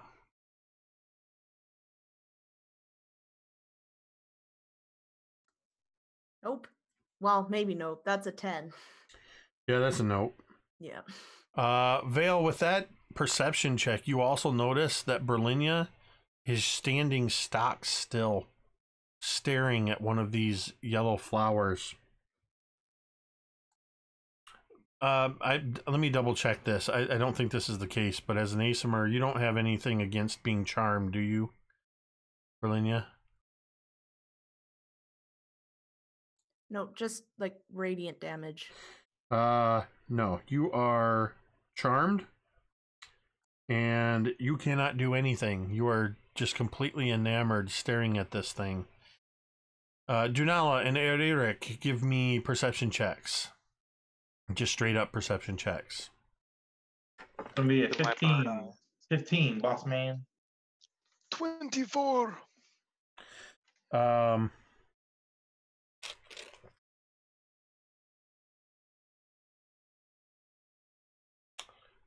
check. Thing is all over the place. So, Dunana, just as Berlinia is kind of stock still, and Vale, you notice this. Dunala, you notice movement in the foliage around you. And Eric, are you on the ground or airborne?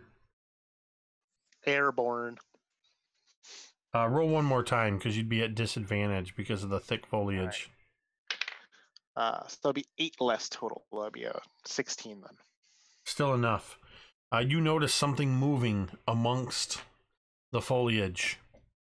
And Vale, you see it as these 6 figures begin to emerge from the foliage, almost appearing to be a part of the foliage, as these dwarven figures, albino, with reddish tattoos across their heads and body, also have vines growing out of their skin, some of which have these yellow flowers.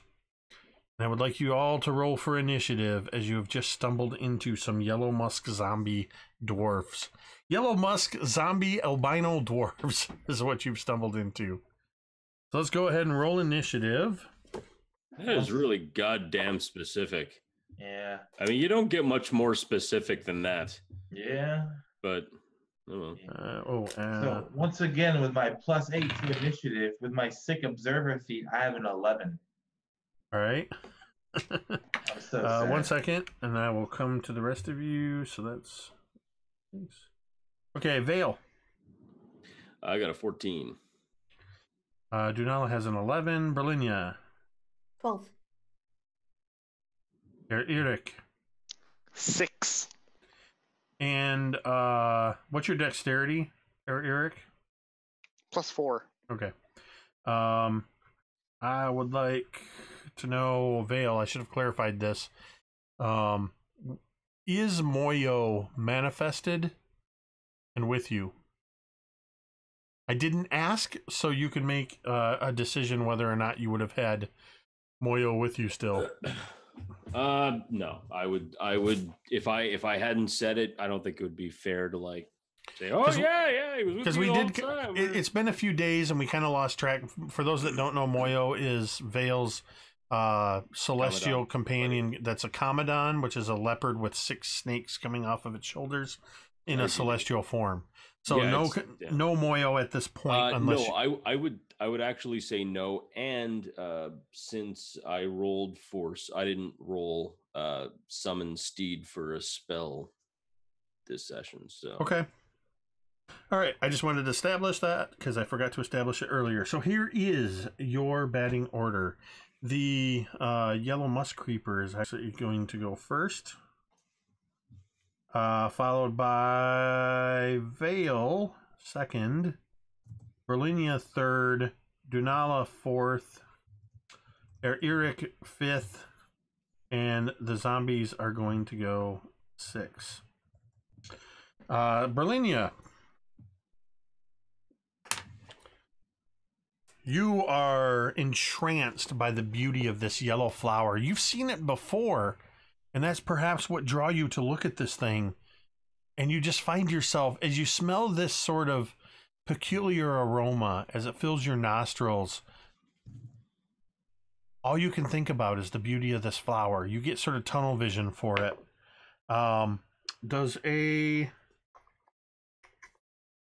17 hit you? As you don't notice as a part of the vine reaches out to stroke your cheek, and it just happens that the motion that the vine makes is in the exact location and exact same movement that Prince Na made when he wiped the tear away from your face.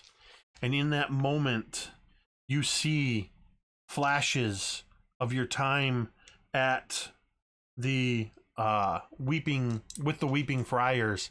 You see Brother Mateus, you see the way he treated you, and you take 8 points of psychic damage as these images flash through your mind. You can see Berlinia staring intently at this flower. She has a slight smile on her face, but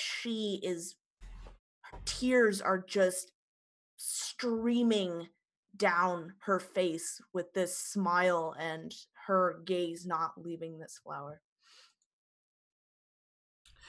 Vale, seeing this happen as this vine reaches up to stroke Berlinia's face, and you see this sort of, you can see something change in her expression. What do you do, Vale? It's your turn. all right. Well,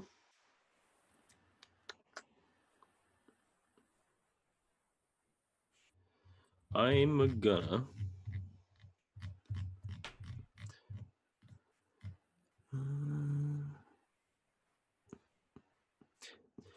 so she's charmed, right? So that doesn't do anything there. Lesser restoration don't do shit. All right, I'm gonna go ahead and I'm gonna attack the zombie dwarf snowflake things. There's 6 of them, so choose your target.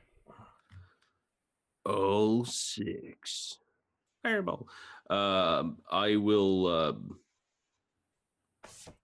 actually, I'm going to get in between 2 of them, or at least have 2 of them within 5 feet of each other. Like if there's any 2 that are really close together, or are they all kind of like spread apart? No, you can absolutely do that. There's two that are fairly close together as they're emerging from this this terrace area. That once you've kind of emerged up onto the terrace, everything feels very close. It's not an open area. I mean, you've got towering, giant broadleaf plants and flowers and birds flitting in and amongst you, and now these albino dwarves coming towards you, plus the four of you or the three of you, and Eric flitting about above with the parrots and the parakeets. So they're kind of, two of them absolutely are kind of pushing aside their dead expressions as these dwarves with their bald heads and their almost completely naked except for tattered loincloths, gray beards hanging down, just sort of moving towards you. Oh,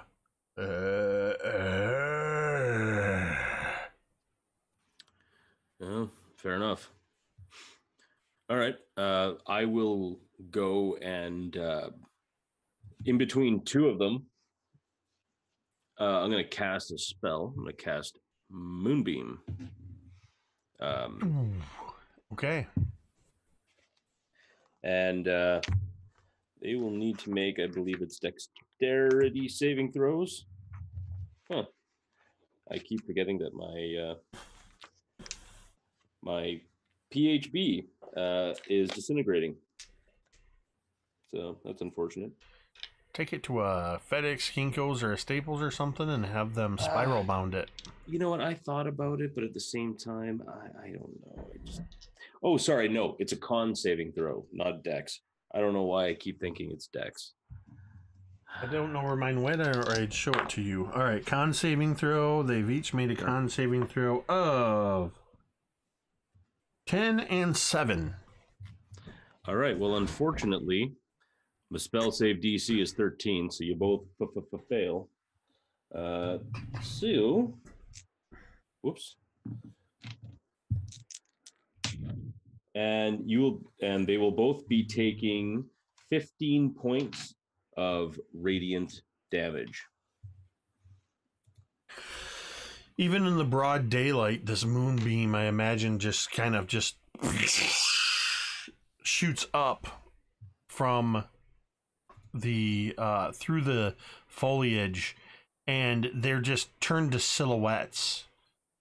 They're still alive, or rather undead, still moving, but you can see the moonbeam seems to be disintegrating their flesh, almost as if they were being teleported upwards as their beards and their flesh begin sort of rising up with this moonbeam energy as they... Anything else? You cast a spell, but... Yeah, I did cast a spell, so I don't No, think, you wouldn't get an extra... I just wanted to remind you that because Yep. paladins get that extra attack at 6. That is correct. Yeah. So, okay. That takes us to Berlinia. I need you to make a wisdom saving throw.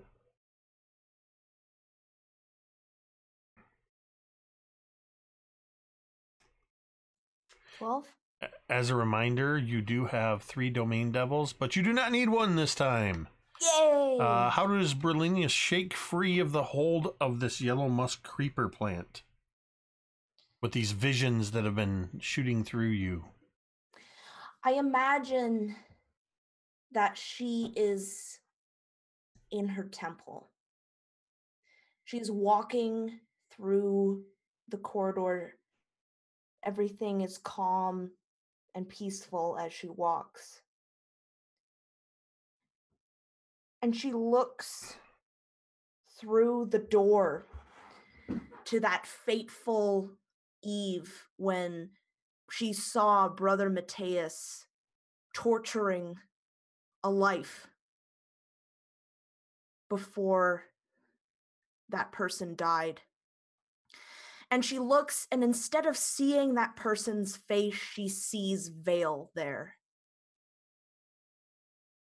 Brother Matthias standing over him, and she screams, and that sound, that scream, reverberates through her body, and she blinks, and she's back in this, and she immediately stumbles away, kind of falls back away from this plant. She kind of crawls backward from it, visibly shaken. And that's your turn. Excellent. Dunala. As if it was a time-worn tradition, and no matter how shaken Berlinia is, she will notice the two striped-beaked parrots like smacking into her face and falling beside her, having seizures as Dunala drains from their dreams. And I'll make that face, man. He lifts his left hand, looking at two of the albino drawers, two twinned balls of green flame kind of lifting above his hand. He's going to twin a chaos bolt and throw it at both of them. I have a 15 to hit. Does that hit him? With a 15, you said? Yes. Yes, that does hit. All right, so it's going to be a total of 13 points of damage fire to both of the albino drawers. Two of them, at least. This chaos bolt shoots into these two zombies as it splits, tearing holes in them. And you can see bone and ichor dripping. You can even see living vines inside their body now sort of working to knit together that hole that was just blown in them as they still stand. Anything else, Dunala? He's going to leisurely just begin moving the opposite direction, putting space between him and the drawers. And that'll be that. Eric, you are up. Chaos is erupting below you. I am up, and I am up in the air, and I'm seeing these shambling mounds of rotting flesh, animated by creeper vines, emerge from the tree line, and I'm kind of reeling back, using my wing beats to steady myself as I knock an arrow and fire at the one at one of them that is kind of like the most threatening towards the allies on the ground. The nearest one to them. They're all kind of equidistant at this point. Would you like to hit one that's been hit or one that hasn't been hit? Let's do one that has been hit, because I want to get the killing blow. The ones in the moonbeam or the ones that Dunala just blasted holes in? The moonbeam is persisting, correct? That is correct. I'll do the green flame ones. Excellent. All right, I'll shoot one arrow, because that's all I get to do as a high-level rogue. Oh, look at that. 26 to hit. That's going to miss. Not. No, that's going to hit. I just wanted to see your bird reaction. I have a feeling that there's no allies within 5 feet of that enemy. So that'll be 7 piercing damage. Your arrow thunks into this zombie, and it seems to have no reaction whatsoever. And then Eric will use his move and his bonus cunning action to dash down to both Vale and Berlinia to kind of see what's going on with this from the scream that he heard. Are you landing?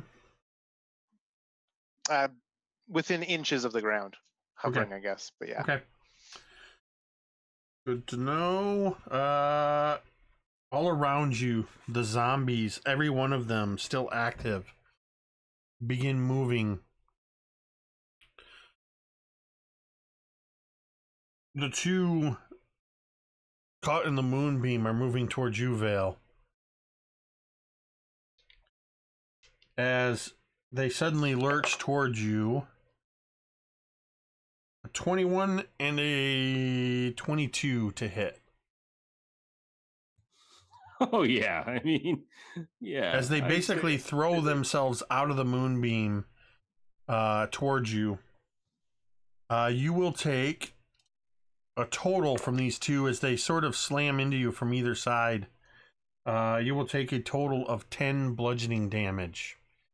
5 from each one of them as they kind of just like tackle you from either side, slamming into you. You need to make a concentration check. That's just going to be, you got to beat 10 on a con check since that's the damage is equal to 10. Sure.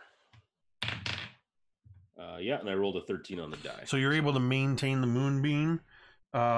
The other two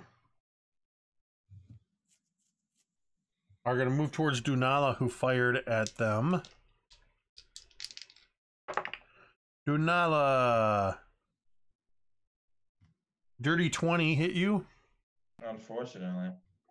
So one of the ones you blew a hole in lurches towards you, and you take 9 points of bludgeoning damage as it slams into your midsection. It's only a dwarf. The other one lurches towards you, gets caught in the vines that are coming off of its back, and it spins it around. With a natural 1, it is going to open itself up to an opportunity attack from you. He's going to quickly flash forward with a dagger. He always keeps in one hand. So let me roll for that.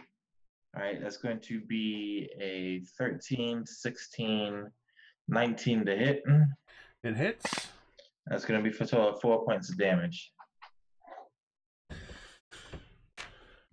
No reaction as you plunge your dagger into this zombie dwarf albino figure. And then there are 2 more that remain. Let's see who they are going for. The first one is going to go for Eric, and the second one is going to go for Dunala. So, Eric, I imagine a 8 misses you. Unfortunately, yes. And Dunala, that is a critical hit. As Domain dice. I don't do no Domain Devil comes into play. I need a sound effect. No, I mean, it's kind of not fair that you get to use one, but I guess we'll allow it. I have no choice. I mean, you could just take the hit. That's a jack die. It was like half on a 19 and half on a 1. That is an 18 to hit. That's a 15 on the die. Well, that's still hitting me. But that's a lot better. It's better than a crit. Yeah. So this other one slams into you for the absolute minimum damage of 2. And then that ends the zombie's turn. The musk creeper. I'll use my reaction as a skirmisher to fly up in the air as this zombie kind of lurches at me after hitting me. As a skirmisher, I can move half my speed if an enemy ends their turn next to me without provoking opportunity attacks. Fantastic. You shoot straight up into the air, 15 feet, with a... It's actually 25 feet because I have a fly speed of 50. Oh, 25 feet with a sudden burst of just... You push off with your wings and skyrocket 25 feet up, leaving Berlinia and Vale to their own devices. Everybody, including Eric, because you're 25 feet up, needs to make a wisdom saving throw.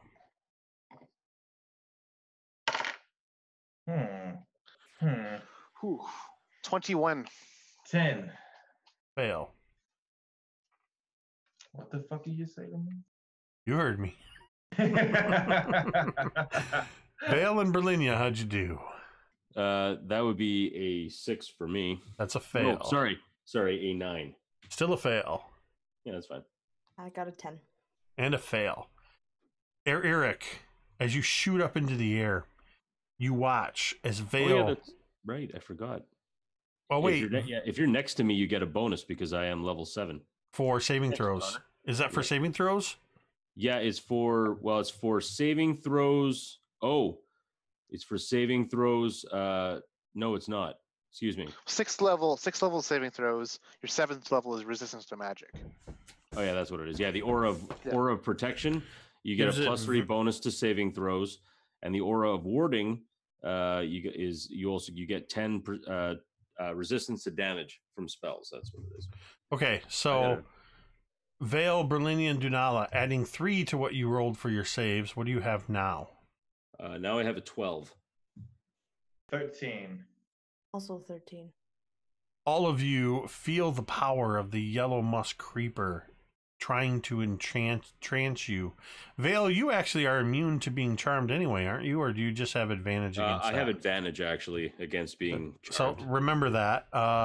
All of you succeed in stopping. Good call on remembering that paladin ability. Yeah, no shitting. That 3 points made the difference because all of a sudden, all of you were about to be standing still, surrounded by enemies. But instead, you are not affected by this, and that ends the Yellow Musk Creeper's turn. Vale, you're up, having barely escaped the charm of this plant.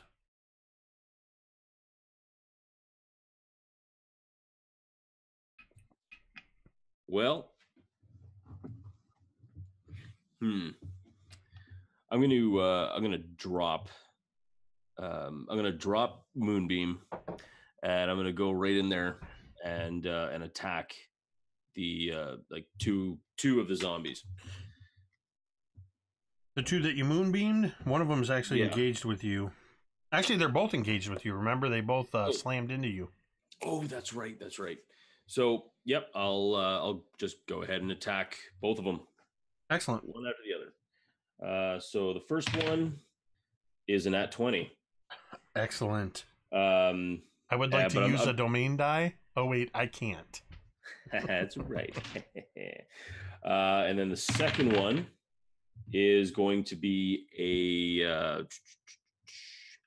19, but an unnatural 19. That will hit. Okay. So as far as the nat 20, which is one thing, crits are max damage. So 8. So 8 and 6. So it'll be 14 points of damage for the nat 20, plus another 5. So that'd be 19 points of damage to the first one. Okay. And then the second one, well, that's not bad. So 7 and 6. So then the second one would be 13 points of damage to the other one. And that'll be both my attacks. Let me check something.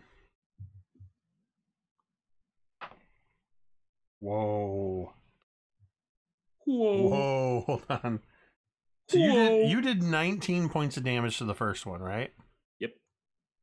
So 19 plus 5 is 24. Okay. So zombies have this thing called Undead Fortitude, that when they drop to 0, you make a con save at 5 plus the damage taken. And if they pass, they don't drop, they instead stay standing. I rolled a nat 20 on the con save. But it's still, you rolled so much damage that it can't beat it. So well, that's good. You're attacking with a rapier? Yes. So you skewer that first zombie, and as you're drawing your rapier out of it, it's just the physical integrity of its body. The moonbeam had caused all of these internal vines of the yellow musk creeper that had been holding it together to wither. And as you draw your rapier out to attack the second one, that first musk zombie just collapses, its upper half disintegrating, its lower half taking a step forward before it collapses at your feet.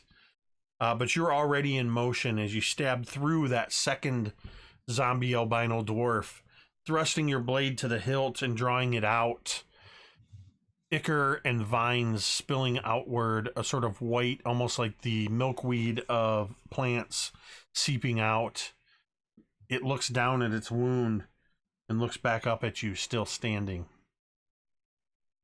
And that takes us to Berlinia. The first round, you can actually do something other than stare at a flower. Yes. Berlinia wants to burn that flower. All right.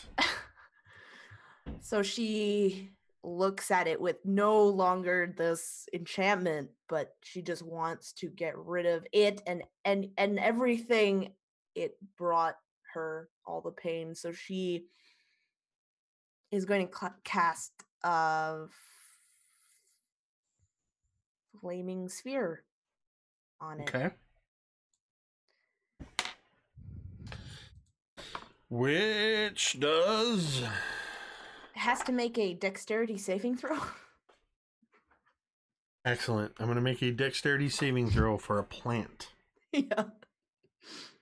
It has a dexterity of plus 20.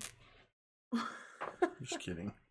Well, with what I rolled on the die and its dexterity modifier, that is a -1. It fails its dexterity. Surprise, the plant can't move out of the way. Okay, so it takes 12 points of fire damage. And Berlinia takes the first strike against the yellow musk creeper vines, flowering vines. You see some of the vines and plants recoil away from this flame damage. Anything else? Nope. Dunala, you're up. Dunala sees that Berlinia is attacking the yellow musk, and he's going to point at it, directing all the stolen dreams and nightmares he has so far directly into that plant. I am casting Blight, so it has to make a disadvantage Constitution saving throw, DC 16, or take the maximum damage of the spell because it's a plant creature, which will be 64 points of damage. Holy. So at disadvantage, what's the DC? 16. You're lucky. I rolled an 18, which would have been a 19. And I rolled a 10, which is an 11. So it and what's gonna sorry, go fails. Ahead. What it looks like is that this just snake comes out of the ground by it, completely black midnight stick scales. It bites it, and then just this overwhelming amount of darkness, like the night sky itself just appears in front of Berlinia as it absorbs or revolves around this yellow musk in the tree. I'm killing it. And it happens in tandem, or right almost the split second after you attack it with this flaming sphere, Berlinia. This snake entity seems to almost emerge out of your flaming sphere, and it just moves all along the pathways of the vines, which wilt immediately in their presence. And in one fell swoop between the two of you, this yellow musk creeper vine completely wilts and blights into nothingness, disintegrating to desiccated plant matter before you. The yellow musk creeper is no longer a threat.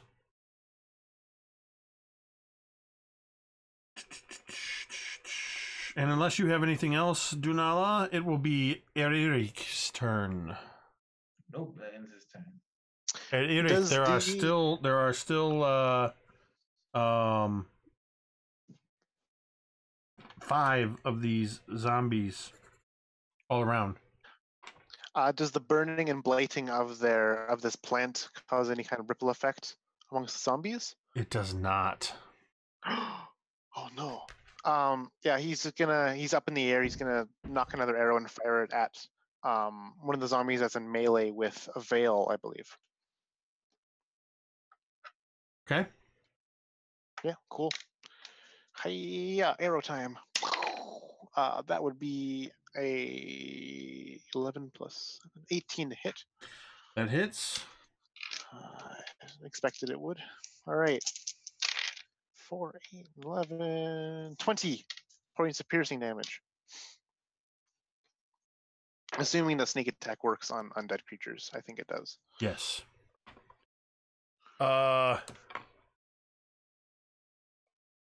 Your arrow penetrates from above you were up in the air. Yep. It shoots down through the top of this thing's head, and it's right in front of you, Vale. You see this arrow come in from above, penetrate through its head, and you see the arrow emerge from one of its thighs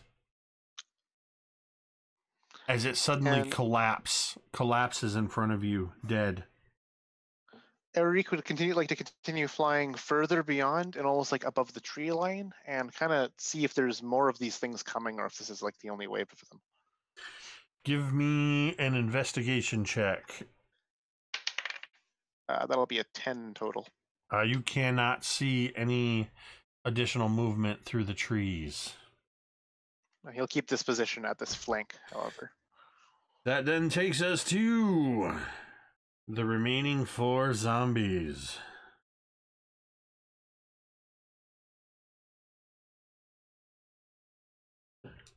So, the first one is going after Vale. Bring it. That is a 21 to hit. Oh, yeah, that hits. Vale, it slams into you. You take 9 points of bludgeoning damage as it hip checks you. The hell of a hip check. Dude should play for the NHL. The second one, going after you, Denala, it stumbles through the trees and through its yellow milky eyes, it can't seem to see you as it moves right past you. It's right next to you. It just misses you completely. The third one goes after Berlinia. That is a 9 to hit. It sort of, you see it kind of lurch at you and it stops suddenly, caught in the vines. And real quick before I roll the fourth one, you guys have just earned yourselves another Domain Devil, as Castle Mac has raided us after their stream tonight. Thanks, Castle Mac crew, friend of the channel, for the raid. And that's going to give that's a huge raiding party of 17 joining, as we are in the midst of a battle with some yellow musk zombies. That fourth attack is coming after Vale, and that is a 15 to hit.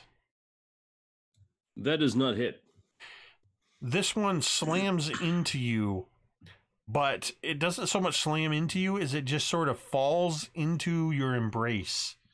It kind of trips into you, sort of, instead of slamming into you, its face just sort of presses itself up against your midsection, and it sort of scrambles at you.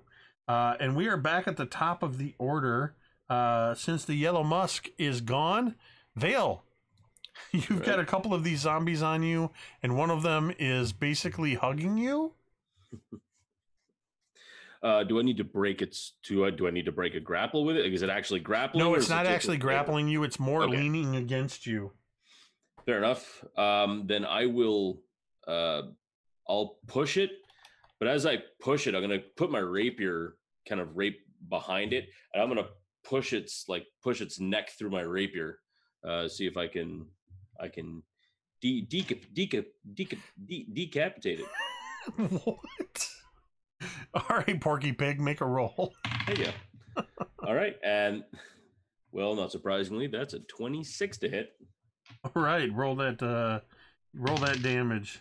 I will roll that beautiful bean footage, and that is a 16, or excuse me, no, sorry, that is a 12 on the in the old damage. All right, so you absolutely accomplish what you were trying to do. It's grisly. There's the sound of snapping vines as you cut through its head, and after a moment, its body drops, and then its head sort of twists on your rapier and drops to the ground in front of you as it falls dead. Now, am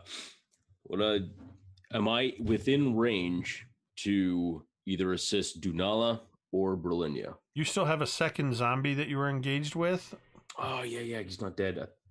I don't know what it is. I thought Eric actually, did something useful. He got one of them, fine. But then of the 4 that were remaining, 2 more of them attacked you. Yeah. All right, so then I'll go after the next one, and I'm going to attack, and hopefully it's going to be a good one. Yeah, I mean, that's a 12 to hit. That's going to hit. All right, you know what? And I'm going to make this. I'm going to expend a spell slot, and this is going to be a divine strike, or excuse me, divine smite. So let's see. All right, so first off, it's going to be 4 plus. So it's 10 piercing. Into the zombie albino dwarf. And then another 10 points of radiant damage. As what I would like, how I would see it is stabbing it, and then there just seems to be like a moment where everything stops, and then the blade starts to vibrate and glow, and then it's like this thing just shoots this radiant energy like straight into it with another 10 points. And as the energy shoots into it, there's a sort of localized crack of thunder that Berlinia and Eric hear. Dunala, make me a religion check. 10. Vale, you hear in the thunder, as you hear this sort of, you also hear, yes. And you're the only one that hears this. But the zombie, though, the radiant energy, as you stabbed into it, the radiant energy burst through its midsection and burst this hole. These vines are continuing to sort of creep and almost like knit together the hole as it's still standing. Berlinia, you're up. So there are 3 left. There are currently 3 in various states of damage. One of them sort of came at you and stopped, kind of momentarily caught up in some of the plants around it. She's gonna aim to both of her eldritch blasts at that zombie. All right. And that's a 12 and an 8 to hit. The 12 hits, the 8 misses. And so that is going to be 4 points of force damage, and it also pushes the dwarf back 10 feet.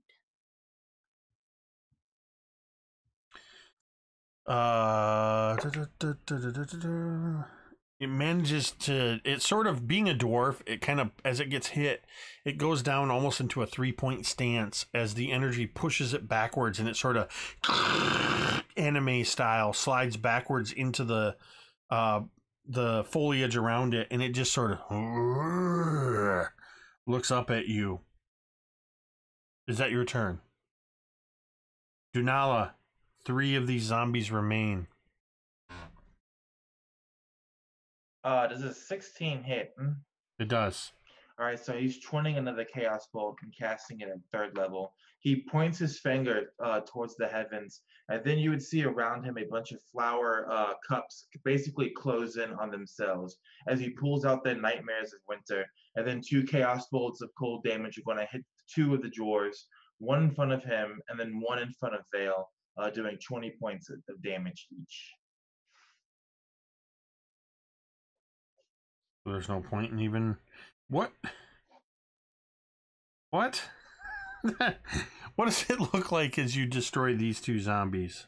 As both of the Chaos Bolts land on top of these 2, they both go rigid for a second, and then it's like flash frostbite, where they just turn black and absurdly cold.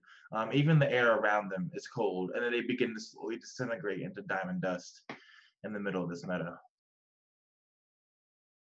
And as these 2 zombie albino dwarves disintegrate into diamond dust, Eric, you can see below as only 1 remains, and it's the one that Berlinia just blasted with an eldritch blast and sent backwards through the brush. There's a momentary opening where it was pushed in, where you can see down to it. Yeah, I'll kind of like swoop down a bit too to get a better shot, hiding in the foliage of the tree. And I guess I would like to hide as my bonus action in this foliage from it. All right, go ahead and make a stealth check. That is a 8. That's a 26. Oh yeah, it has no clue. And then I'm gonna just like from the tree line, a person on a branch, not even a leaf is rustled from its from the branch tips. I'll shoot that arrow down into the top of its skull because why not? All right. That'll be a 21 to hit. It hits. And then sneak attack. I'm assuming I get to sneak attack from sneaking. Yep. 10 plus 4 is 14 damage. this arrow shoots down into this thing. That's 14, you said? Yeah. It misses its head. You catch it in the shoulder. The arrow penetrates down through its shoulder, comes out the front side, and hits the ground in front of it. And you see this, Berlinia, as the zombie looks down for a moment at where the arrow passed through it and charges at you, Berlinia. I am sorry. With a 6 to hit, it is going to fail very badly. As it seems to sort of, it's that thing where as it starts to move towards you and it was pushed back into the trees and there's these big broad leaves moving toward it, it's sort of pushing a leaf out just as another leaf comes in front of it and pushes that out of the way, and it can't quite see you to get a clear attack on you, but it is within 5 feet of you. And it is Vale's turn as the last zombie is advancing on Berlinia.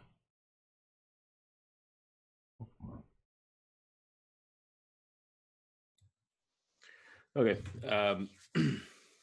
So the zombie that I'm currently engaged with still has like a little bit left into it. It's even got the hole in it, but it's not done yet. Or it is done.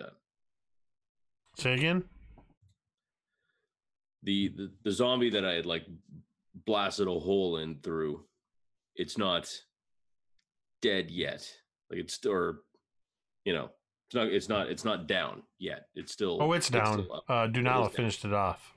Okay, so then I will rush over to. Wait, is there one attacking Dunala? No, there's only one remaining. Is the one that's trying to attack Berlinia. And I'm going to go straight over and try and attack it. Excellent. Yeah. And that will be. Ooh. And I'm assuming it is within 30 feet, right? Absolutely. Yeah. And so that'll be a 14 to hit. Hit. Okay. And that is at 11 points of piercing. All right, so that's DC 16. You pierce it with your rapier. And as you slide your rapier in, you actually push it all the way through its midsection, past the bell on your rapier. You're wrist deep in this albino zombie dwarf's guts. And as you pull your rapier out, some of its innards spill out, a combination of black ichor, pollen, and vines grasping at your hand. It staggers a moment, and it takes another step towards you. It's not dead yet. Well, then I'm going to attack it one more damn time. I want to make sure this thing is dead, not just a little dead, but dead. Kill it, Vale, already. I am getting tired over here. No way to talk to Ubtao Jesus, I'm just saying. All right. And so that is a 15 to hit. That's a hit. Yarp. And one more time. Once more for good measure. Oh, nice max damage. And so that is 14 points of piercing damage. I'm going to aim straight for its brain pan. And I'm going to use it like a lever and pop its brain out. Vale is to fall. How do you end this? Yeah, so I basically go in through its eye, like just one quick snap, and then just kind of trying to like pull the rapier out. I just kind of give it a quick pull, not realizing that its like skull was kind of like bashed in from something, and just like a lever, like a frying pan flipping an egg, its brain just kind of pops out and just flops into the grass. And then I'll just kind of look like, huh. Well, that was gross. And I'll just kind of wipe it on the zombie. I can pushing it over for you. I can Vale, stop. You're making a bigger mess. And I'm gonna go cast Prestidigitation to clean him up. Just take a breather and just kill them faster next time, right? Oh yeah, no, that's easy for you to say. Maybe next time you could roll higher on the initiative order. I'm just saying. I try to, but I roll low sometimes. You got the fucking alert feat. You've got +8 to your bloody initiative. How? Ooptal puts me where he puts me, and then I do what I do. It's a working relationship. The Marquis here is not used to the physical dice. No, it's he used to clicking the button on the computer. No button, no high initiative. Is that simple? Wait, I don't know what to do. Everybody's breaking the fourth wall. Usually it's only Mike. Just Megan like Berlinia's just like confused. I don't know what's happening. Why are you talking about dice? What the? We were just killing zombies here. So yeah, after it's all cleaned up, I put my rapier away and lean off the fourth wall. And since you were the one to deal the final killing blow, I would like you to roll a d20. Mother of God. And that was only a 4. Do I add anything to it? Nope, just a d. Yep, it's a 4. So wait a minute. I have 5 inspiration. I'm going to use the D20. The D20 is how many more? This is not an ability check. This is not a. Okay. Hey, I don't want to die. I think that's fair. Well, I'll say this. It's a D20 roll. You absolutely can re-roll with inspiration or domain devils if you wish. Oh no domain. I'm not playing the domain game. Use all 3 domain devils. So it's your choice if you want to let it ride. All right, we'll let it ride. Okay. I don't have a backup character, but we'll let it ride. And I wrote my character out in pen. So you get 4 experience points.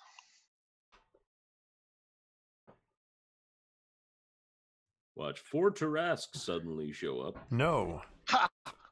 Should have re-rolled and got 5 Tarrasque, idiot. Oh right. 20 plus 1. Yeah. Duh. Stupid math. Jeez. I love it when one book refers to another book. They say, what if you open up the DMGs and it refers you to the player's handbook? It just keeps on going. I do. Yeah, player's handbook. Please look at the 3.5 player's handbook. Yeah. If you rolled a 4, please consult the player's handbook. I don't think I've ever used this thing that I'm about to use. So I need to. Why start now? It references you to Blades in the Dark, like a completely different game. You see Chapter 8, The Force in FFG's Edge of Empire. Please look Veil at page is 17 of the manuscript of the first Wait. Twilight movie. Veil is to fall. You're dead to me. As you... Interesting. As you withdraw your blade and begin to clean it after this battle, you turn, and sitting in a smallish, brightly colored pink flower is a small humanoid-looking creature that sort of looks like Neil Gaiman wearing a Rorschach mask. Or, no, actually, I think I described it last time. The Schwingus looking like Edward Scissorhands wearing a Rorschach mask. You had previously seen a couple carvings of these, but a Schwinga, a tiny elemental being of jungle luck, is resting in one of these plants, just sitting in the plant looking at you. And as you look at it, Veil, it kisses its palm and blows at you, and sparkly dust comes flying into your face, causing you to sneeze. And we'll find out what that means next week on episode 33 of Chult of Personality. You're married. You're married to it. I mean, Gotta kiss the bride. No, this is interesting because this what's happening was determined in part by a random roll as per the encounters, and in part by me choosing to use a Schwinga ability. I have to refer to a section of the DMG that I'm unfamiliar with. So, but what it does say is DM's choice. So, we will find out at the beginning of next week's session what exactly happens as Vale gets this pixie dust blown in his face by tiny Schwinga. Stage 4 cancer. Maybe that is one of the choices. So that ends episode 30. What was it? 32. Nangalore. As you have just made your first forays into the amazing jungle botanical garden of Nangalore in search of the black orchid to complete the ritual of the dances of the 7 winds. I know, and all I wanted to do was talk to a dang bird so we could see, hey, have you seen any black orchids around? Now, I will say this. This is my momentarily behind the scenes peek behind the curtain. That for the most part, what you guys encountered is been by the book. You know what? You're right, Gamers Theater. That's because I copied and pasted and I forgot to change it. So that will be changed in the VOD. It is actually episode 32. Episode 31 was Kirsa Ball, which actually was changed to Who Tahu Are You? In honor of our amazing guest star last week. So that is episode 32 of Chult of Personality, our weekly Tomb of Annihilation D&D campaign. Huge thank you to everybody that tuned in tonight, and a super awesome mega thank you to Castle Mac for the raid, bringing, I believe, a total of 17 people in and gaining the players another domain devil to aid in their fate. We're going to go around in reverse order. Everybody, you can say your final words, promote whatever you want to promote, and then we are going to call it a night. Which means we're going to start with Mr. Marquise. I'm Marquise. That's all I got to say. We're just going to keep it short tonight, baby. Keep your ear to the streets. Next up, it's going to be Connor. I'm Connor. I played the bird person. I am half of Dice on Ice, a co-author of the book called The Ravaged Wasteland of Kryphoth, a campaign setting book to bring a post-apocalyptic fantasy wasteland to your D&D home table to have fun, I guess. Find it on Drive Thru RPG. Find it by looking at this handsome chap over in this corner. He can tell you about it. Other than that, we got nothing to say. And then we're going to go down into this corner to the other half of Dice on Ice, Megan. Hi, I'm Megan. I am the other half. And, sorry. Yeah, so whatever Connor just said, and also tune in this Wednesday on the Dice on Ice YouTube channel. Wednesday. Yes, Wednesday.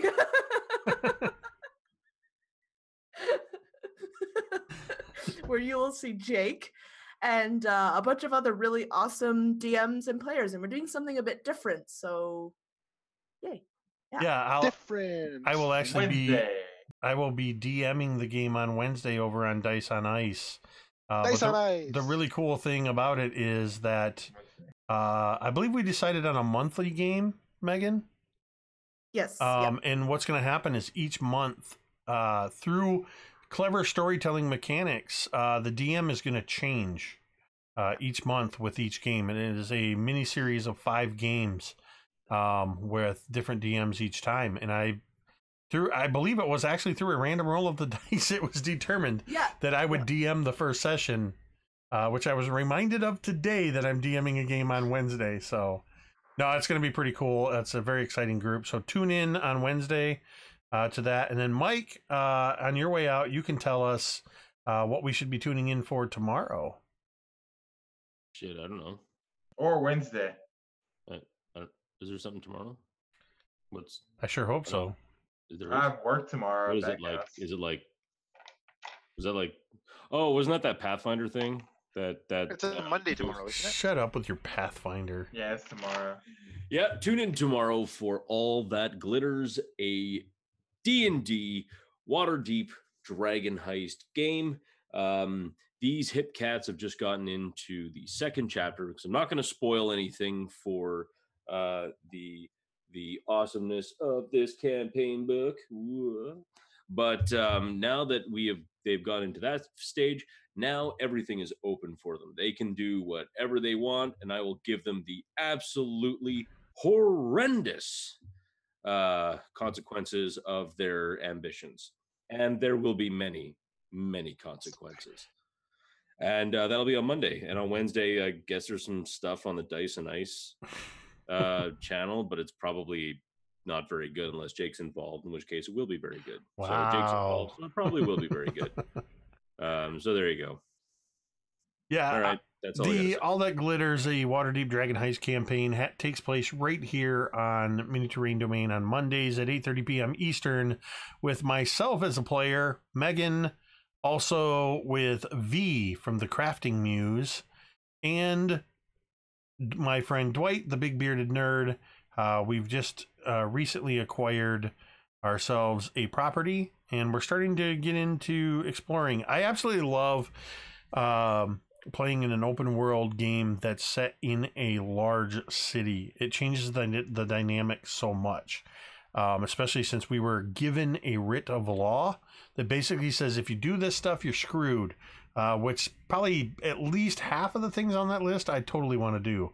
And I know Megan's character, Anna, has probably already broken several of those laws. So tune in to see how we fare with that.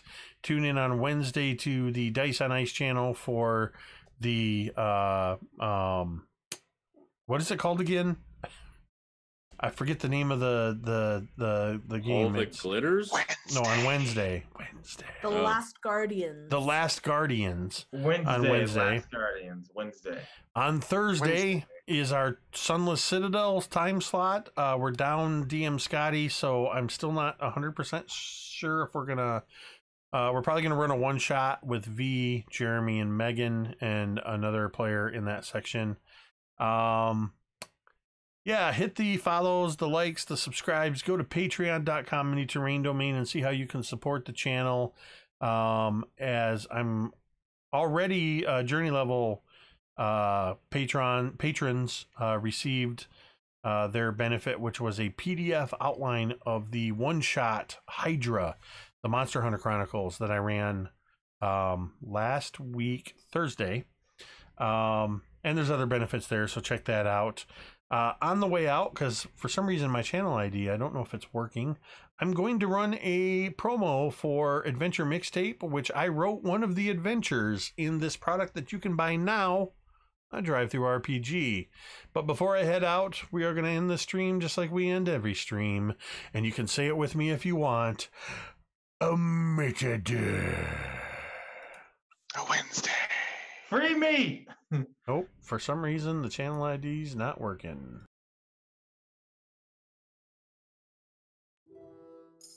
Adventure Mixtape, a music and adventure anthology, is a collection of 4 adventures for the 5th edition of the world's most popular role-playing game. The adventures are setting neutral and meant to be seamlessly dropped into any world that has a large seaside city and a jungle environment. With a bit of adaptation, the environments could be changed to suit any group.